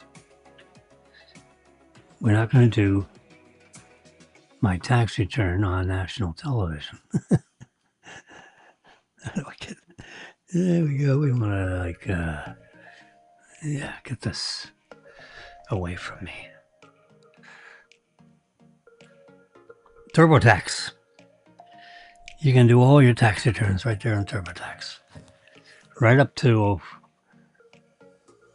the $148 million. The $214 million for your income this year. Yeah, I should do a dummy one, a test one. Pretty easier if I just opened up my own account and just put 214 million in there and see what would happen. You go, it'd say, holy crap, you owe a lot of tax, guy. Hope you got a lot of expenses. Yeah. Oh, Lordy. Yeah, what's this? Sonos plays portable Bluetooth and AirPlay 2 speaker. It leaks early. That's what it looks like early. Well, doesn't do anything for me. Here we go. Apple is launching new products this week. I think on the 4th. Did I see that somewhere? Launching new hardware. The new iPhone 17e, which is it's like a 17 Pro, but it's not a Pro, it's an E. So it has MagSafe, it has Dynamic Island instead of the notch. It has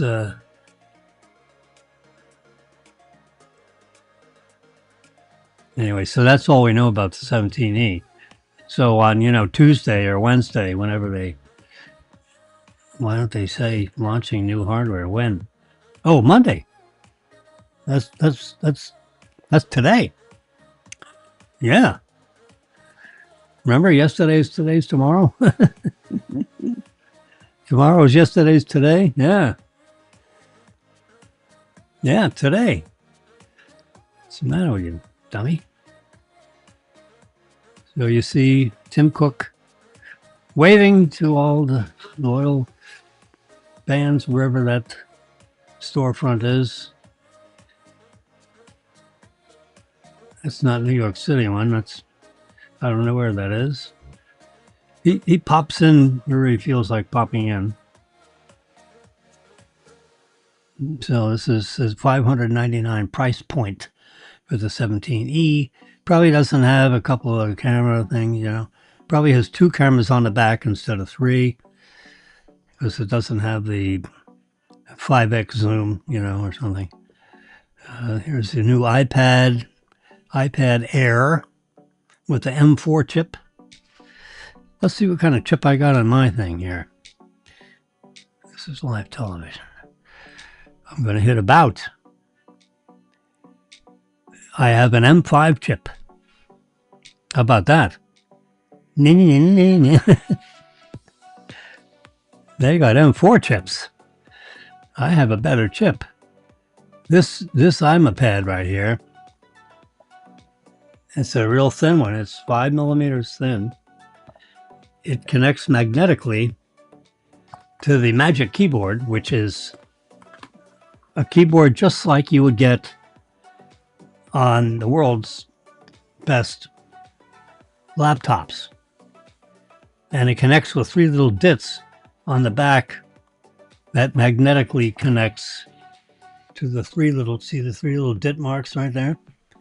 There are 3 little doodads right here that connect to it, which receives all the keyboard information, lights the keyboard if we're like at 4:59 a.m. pre-dawn.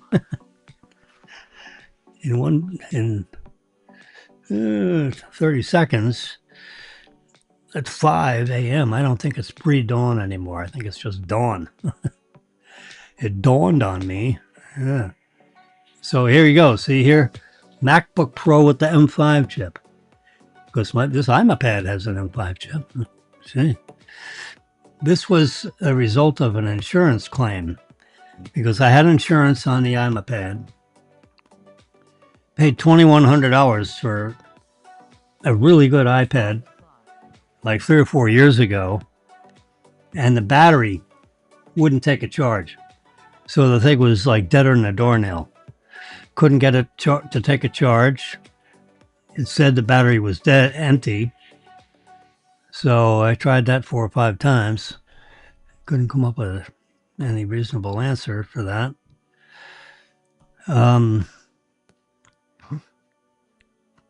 Then called the insurance company, told them, and they said, "We will, sir, since you are making your declaration before 4 p.m. today, we are going to overnight you a brand new iPad of the same specifications, which is what, two terabytes, two. I forget what the hell it is. I'm hitting my how many terabytes I got here? 2 terabytes, yes, sir. And it is cellular with Wi-Fi, and everything else, comes with it. Send me, what colors do I get? Whatever the hell, send me a space black, or whatever they call it. They got some space gray or something that looks like black or gray. I think that's the color. Yes, sir. Space gray. We'll send you one. We'll get it right out to you. We're going to send it overnight. You'll have it tomorrow morning by 10 a.m. Sure as hell. All you got to do is we're going to send you a box along with your new iPad. And we ask that you send the broken iPad back to us right away with FedEx. And the box has a label in it, pre-filled out label. You just put it carefully back in the box. Take your new iPad out. The new iPad has its own box, right directly from the Apple factory. And you send the old one back to us. And the only thing you need to do is give me $220 because that's your copay. That's your deductible. So this iPad is worth $2,250 today, and you pay me $225. And we'll send you this, and you'll do that now. And then we'll get the paperwork going, and we'll get that iPad sent out to you tonight. You'll get it tomorrow morning by 10. And then you have to send me in the broken iPad, and then we're done. We're good to go. And your insurance will then carry on with the new iPad. So it turns out it's a brand new iPad. It's got the super thin design. I mean, it's a $2,300 iPad, and I paid paid $21.50, $2,200 for it, let's say 3 or 4 years ago. And the battery, went to Fritz. Yeah. So I made sure, I made sure it was broken. Yeah, you want to make sure they're broken. You want to make sure, your data is off there. If there's any possible way. Because you don't want all your data being picked up by some scumbag in Moscow. Or they got scumbags everywhere, but whoever ends up with any components that might be salvageable out of the iPad, I don't know what they do with them. They grind them up, or they don't. If they can't get into it, I don't know how they would remove the data. I forget whether it was the battery or I don't know what, but it didn't work anymore. So once I got a hold of the insurance company and they said they're sending me another one, then I did everything I possibly could to erase the data or render the iPad so that it wasn't usable by anybody. And I think I stepped on it.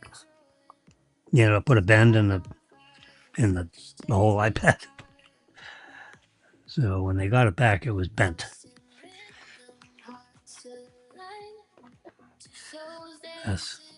Because it's bent, that's probably why the battery didn't work. I don't know.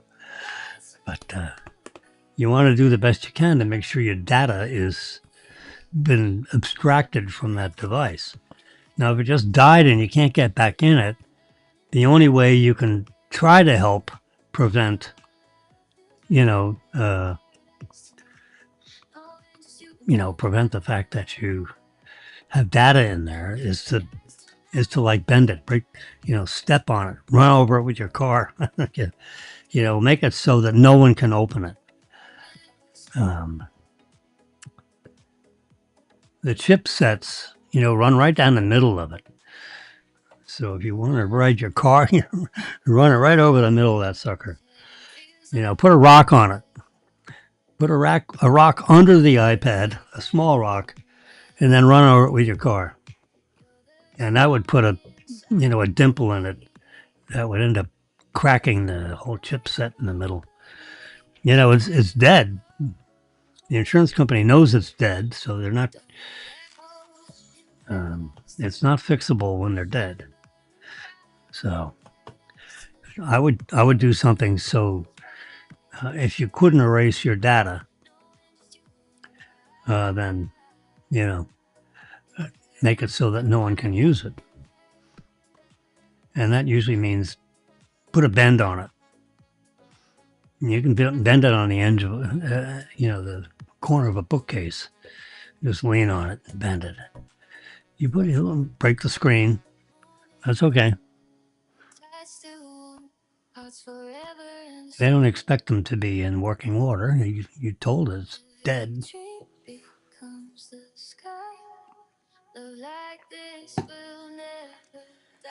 It's protected against water damage, this and that. You could say, I dropped it around the swimming pool. It bounced off the, and bounced in the pool. So get your data off of it and,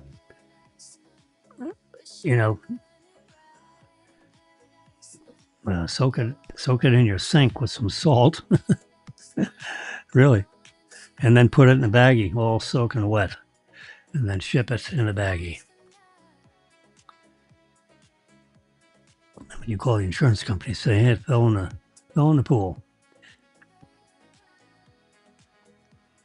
They generally can't do much with them if they're all rusty in the salt water of a pool. That's why I say put some water and put some salt in the water.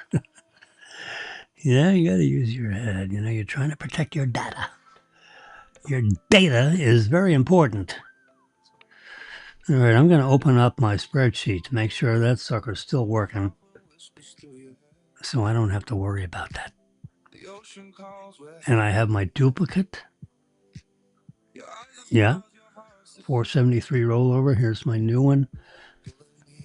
The new one is good.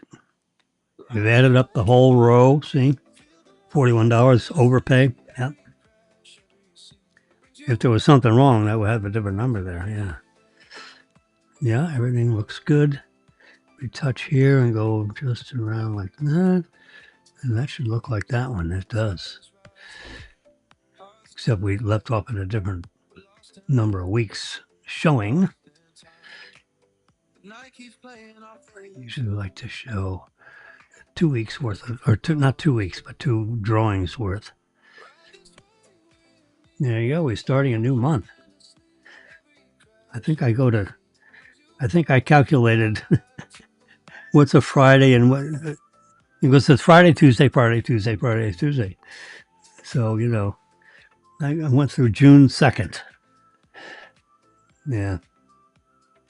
So I got almost 6 months worth of, I mean, this jackpot could go, you know, the whole half a year, which this goes up to, my eyes are getting, it would be 52 rollovers, which would roll over into June 2nd, which would be a Tuesday.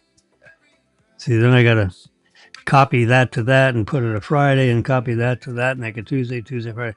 Because that's all formatted the same way, same captions, same font. All I got to do is change the day and the month. It all says 2026. That's why I have it in that order. So I just go to that bottom line there and change the day or the day and the month, depending on whether you were changing months. Yeah, so there's a little method to your madness. All right, so that's good. So now I'm going to close out of the lottery. That automatically saves it to the system. See, 4:21 a.m. Whoops, nothing's changed since 4:21 a.m. So that's the one I just saved. So I'm good with that. I'm good with all this stuff. See, now this is a picture. This is a picture file of the of my spreadsheet. So I can do that with this and not affect the spreadsheet itself, because this is just a print screen of that view. So I can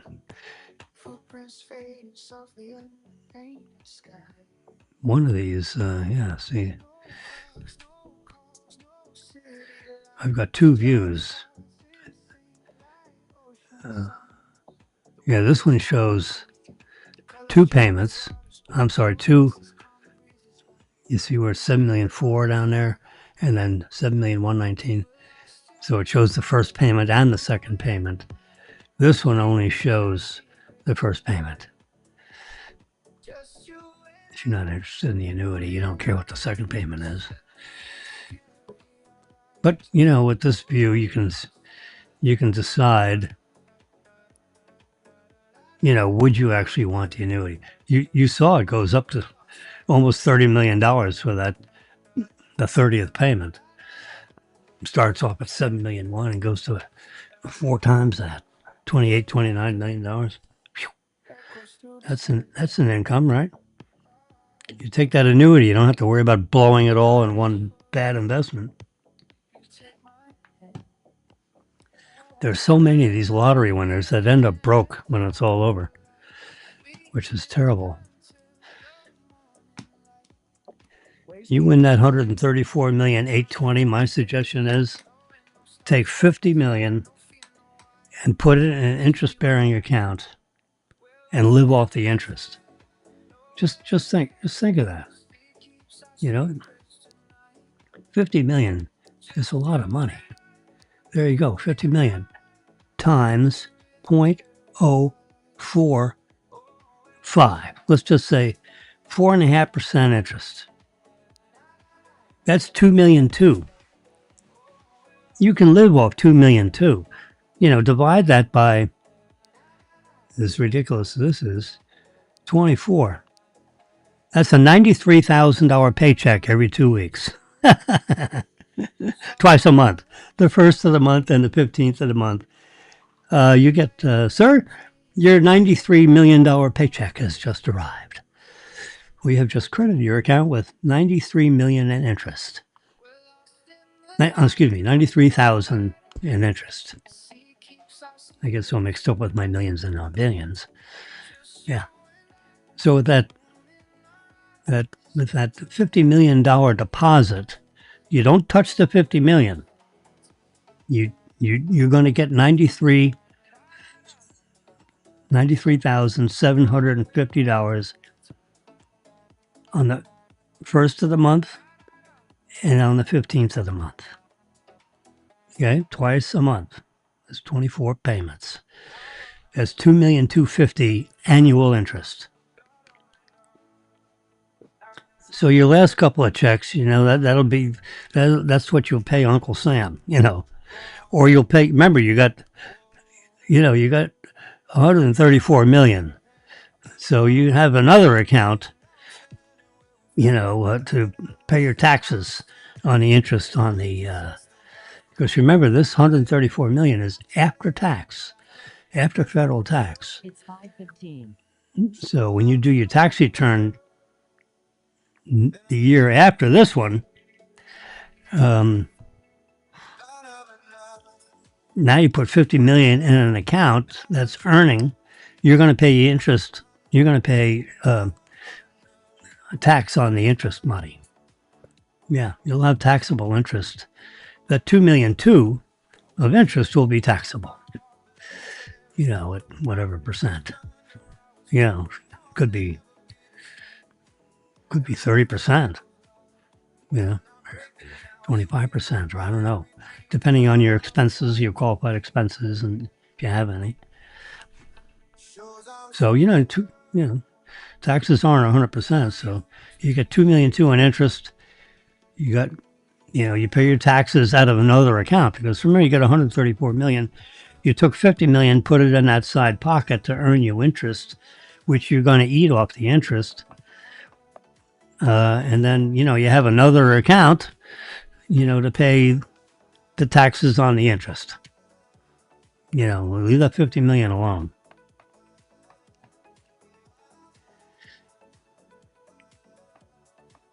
Or you could write a check out of the $50 million to pay your taxes on the interest. So it'd be shrinking a little bit. But, you're not going to spend $2.2 million on stuff. I mean, because you're not going to have any bills, because everything's paid, because, you got all this money. You're going to give away some money, so we'll do that another day. Figure out what you're going to give Aunt Louise. I've already decided, if I win this, which is 290 million reasons why I will not, but we're pretending. So if we just pretend 134 million, I'm going to give each kid $10 million. I'm not going to worry about paying them an annuity and this and that. I said, Marilyn, you know what? Just give them the $10 million. Let them work it out. They're all mature people. They're all, the youngest one is 34 years old, for God's sakes. I'm not going to manage them. So if they want to if they want to give it up and, not be safe with it and be stupid, I'm going to give them some advice, and they take it or leave it. And so I got 4 kids. That's 40 million. So I got 90 million left over. 50 million I'm putting in the side pocket to earn my interest income. So I give away 40. That gives me 90 left over. 50's in the side pocket. So now I got another 40 million. I've got 10 relatives. I got 8 relatives. I'm going to give them, $2.2 million each.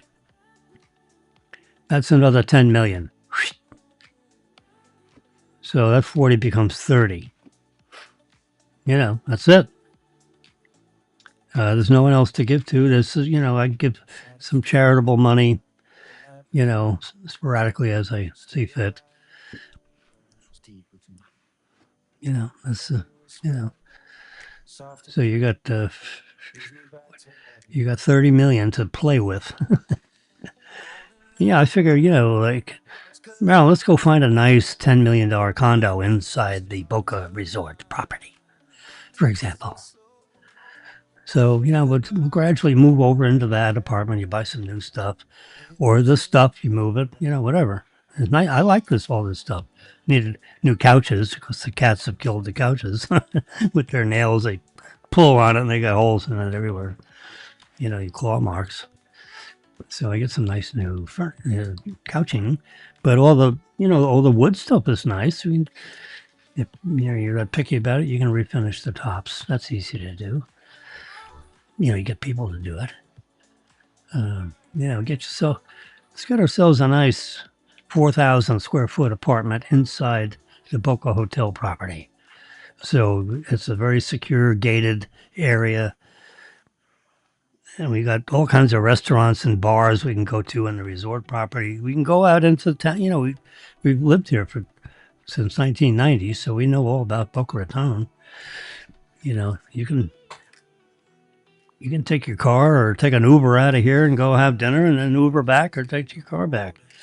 You know, we have assigned parking places.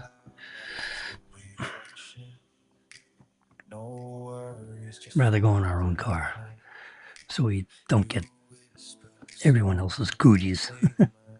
Yeah, I got germs. You know, I don't want to catch a disease from someone that was coughing on the goddamn seat. So I prefer having our own vehicles. You know, we can drive our own cars to dinner, or, you know, if you have limousine people, they can take you back and forth. You got plenty of money to afford a limousine service. What do you care? It costs you $75 to have a limousine service to take you to and from dinner. Or $100, whatever the hell it costs. You can get a driver and have them drive your own car.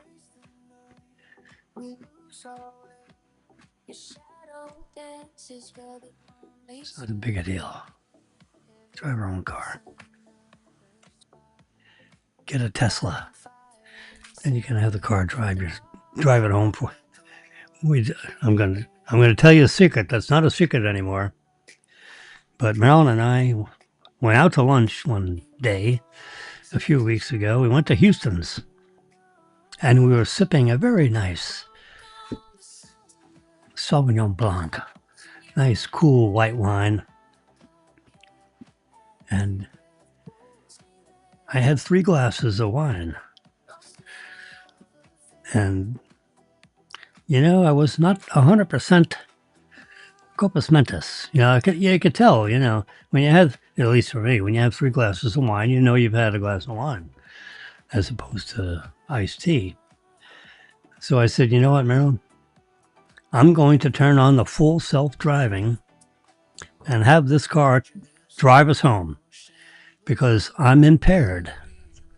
Don't tell anybody. So I pushed start, and the sumbitch drove us right home. It stopped at the stop signs. It looked both ways. It stopped at the red light. It went on the green lights. It stayed in the proper lane. It made beautiful left and right hand turns. Took us right home. Took me right to the parking garage. And the only thing I did is I drove it up into the garage to get to spot 266. Yep. So I had what I would say too much to drink. I didn't, you know, the car, the full self-driving in a Tesla is 5 times safer than a good unimpaired driver. You know, the average human driver. It's 5 to 7 times safer than the average human driver. So Tesla wants you to use that full self-driving, even though it's called full self-driving supervised. So you got to watch it, make sure it doesn't make any mistakes. And of course it didn't. So I just, had my hands on the wheel, but the wheel turned itself. I didn't have to turn. It was a turn. It turn. You just let go and let the wheel go, and it turns itself right into the turn and accelerates appropriately and all this. It drives just like a human driver would drive, except it's 7 times safer. So it saves lives. Yeah. There are millions of Tesla cars that were made after March of 2021. March of 2021 forward, all Tesla cars had hardware version 4. And that's the hardware version that works with the full self-driving software. And it's 5 to 7 times safer, according to 8.4 billion miles of driving experience that Fremont, California has on record with everyone that has used full self-driving between then and now. There's 8.4 billion miles. By the time we get to June, which is in 3 months, it'll be over 10 billion miles of driving experience. In which case, Elon Musk says the driving will be 7.5 times safer than the average human driver. So how do they calculate that? The way they calculate that is the National Highway people add up all the miles driven on all roads in the United States by all drivers.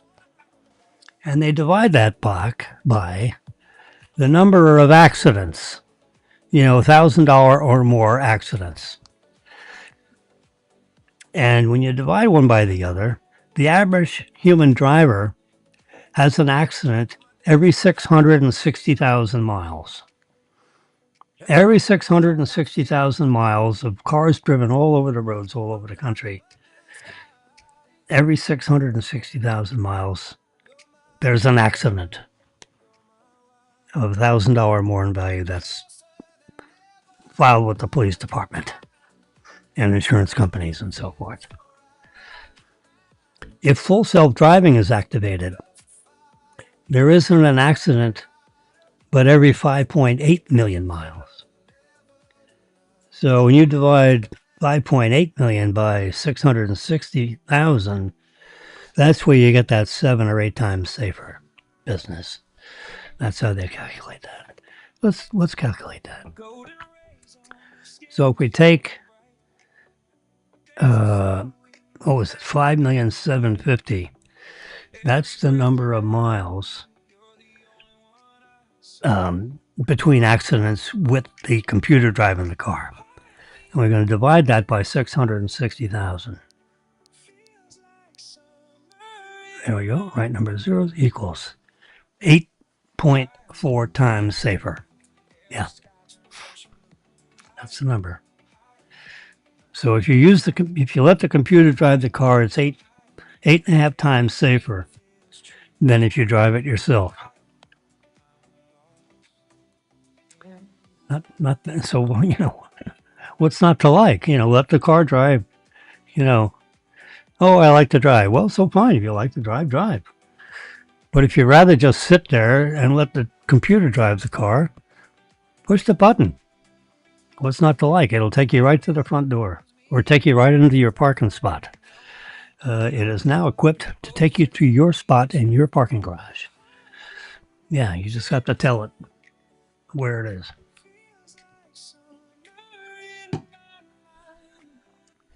I haven't done that yet because I haven't loaded the recent version of the software, but I'm going to soon. It's Monday. I don't know what I'm going to do it, but I'm going to do it. I guess maybe next weekend or, I don't know if I can. if I decide to take the car out just for 15 minutes to get the software loaded up, it's 75% loaded up. I got to finish down the download.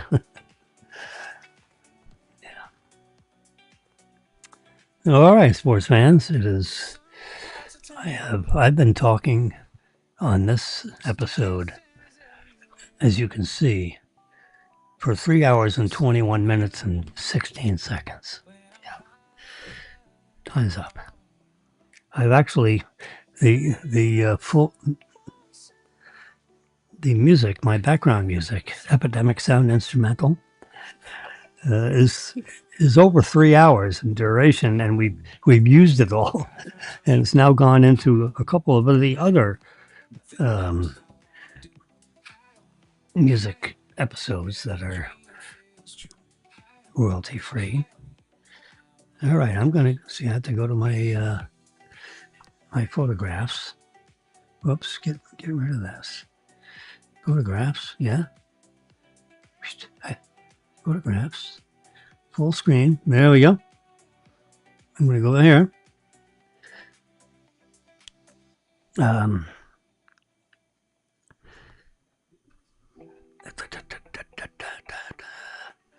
We start. Yeah, we start on March. We started on March 2nd. 3 hours ago. And we're going to end on March 2nd. Sometimes we go over midnight and you start on one day, end on the other day. I'm never sure what the hell day to put on here. But we started after midnight. We started after 2 to 5 is 3. Yeah. So it was about 2 a.m. we started. I had all kinds of stuff to do.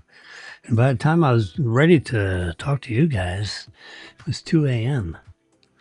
So, hey, what the hell is it?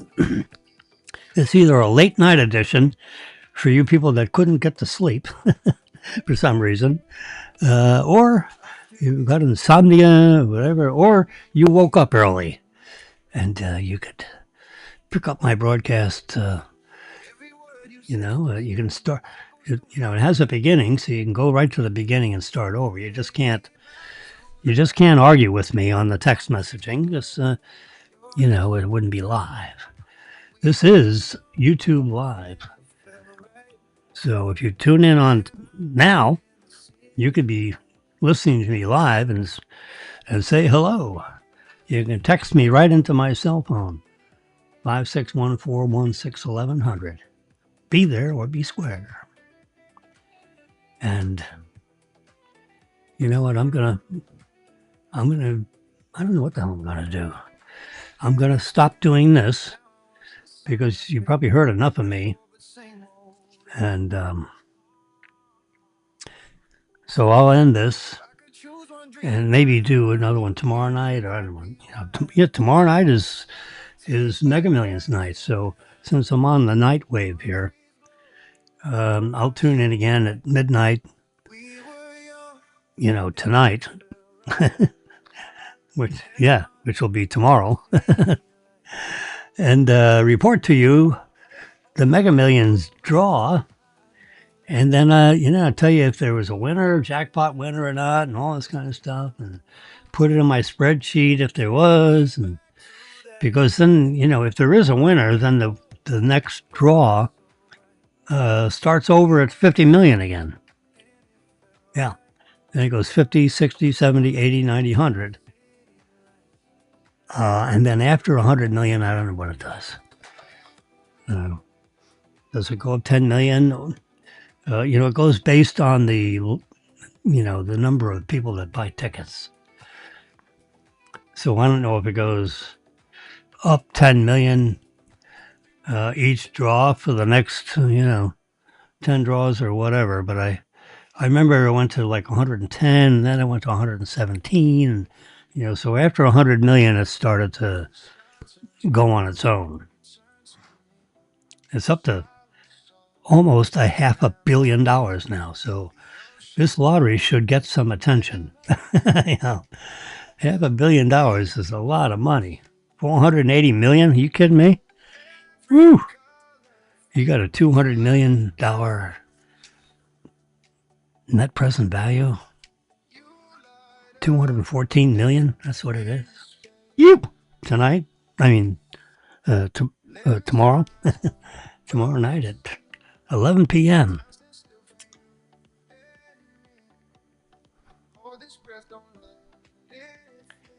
I'm going to try and find out which local channel, whether it's channel 25, 27, whoever broadcasts. I'll Google it, my local area. Boca Raton here, downtown Boca Raton. Find out which channel telecasts the Mega Millions draw. Someone's doing it on TV. Someone's getting the live feed and broadcasting it. I don't know who it is. And then I'll try to get that on my streaming, Xfinity streaming, to see if I can see it on that channel. I should be able to. And I don't know if I can show it to you, but at least I can see it, And I can tell you the numbers as they come up, in case you're not in front of your TV. You're driving in your car listening to Jimmy yakety yakety. Well, you should probably be at your destination by now. So I'm going to say good morning instead of good night. And you all have a great day. And we'll catch you, Tuesday, probably Tuesday evening. I have to get ready. My daughter bought me a dog. A Cartier.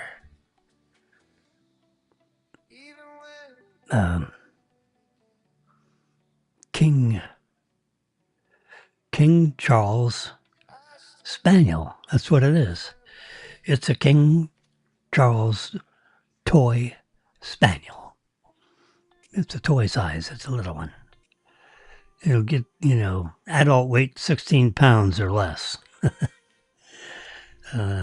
Daddy was 16 pounds. Mommy was 14 pounds. Or vice versa. So take an average, 15 pounds. And I hope it's a healthy little sucker. It'll get signed off by the vet before it goes in for this delivery from Kansas City to Boca Raton. It'll take a day or two. Yeah.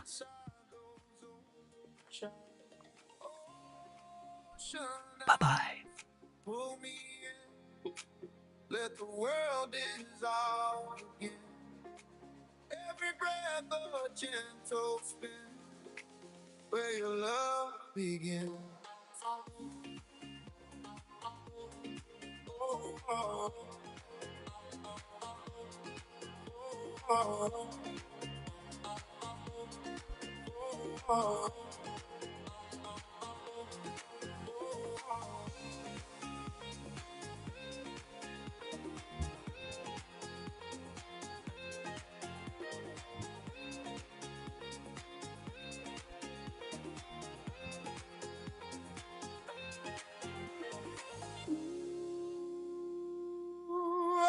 Ocean eyes, I drown in light. Ocean eyes, even storms can't hide your view. The sea belongs to you. Oh, oh, oh, oh,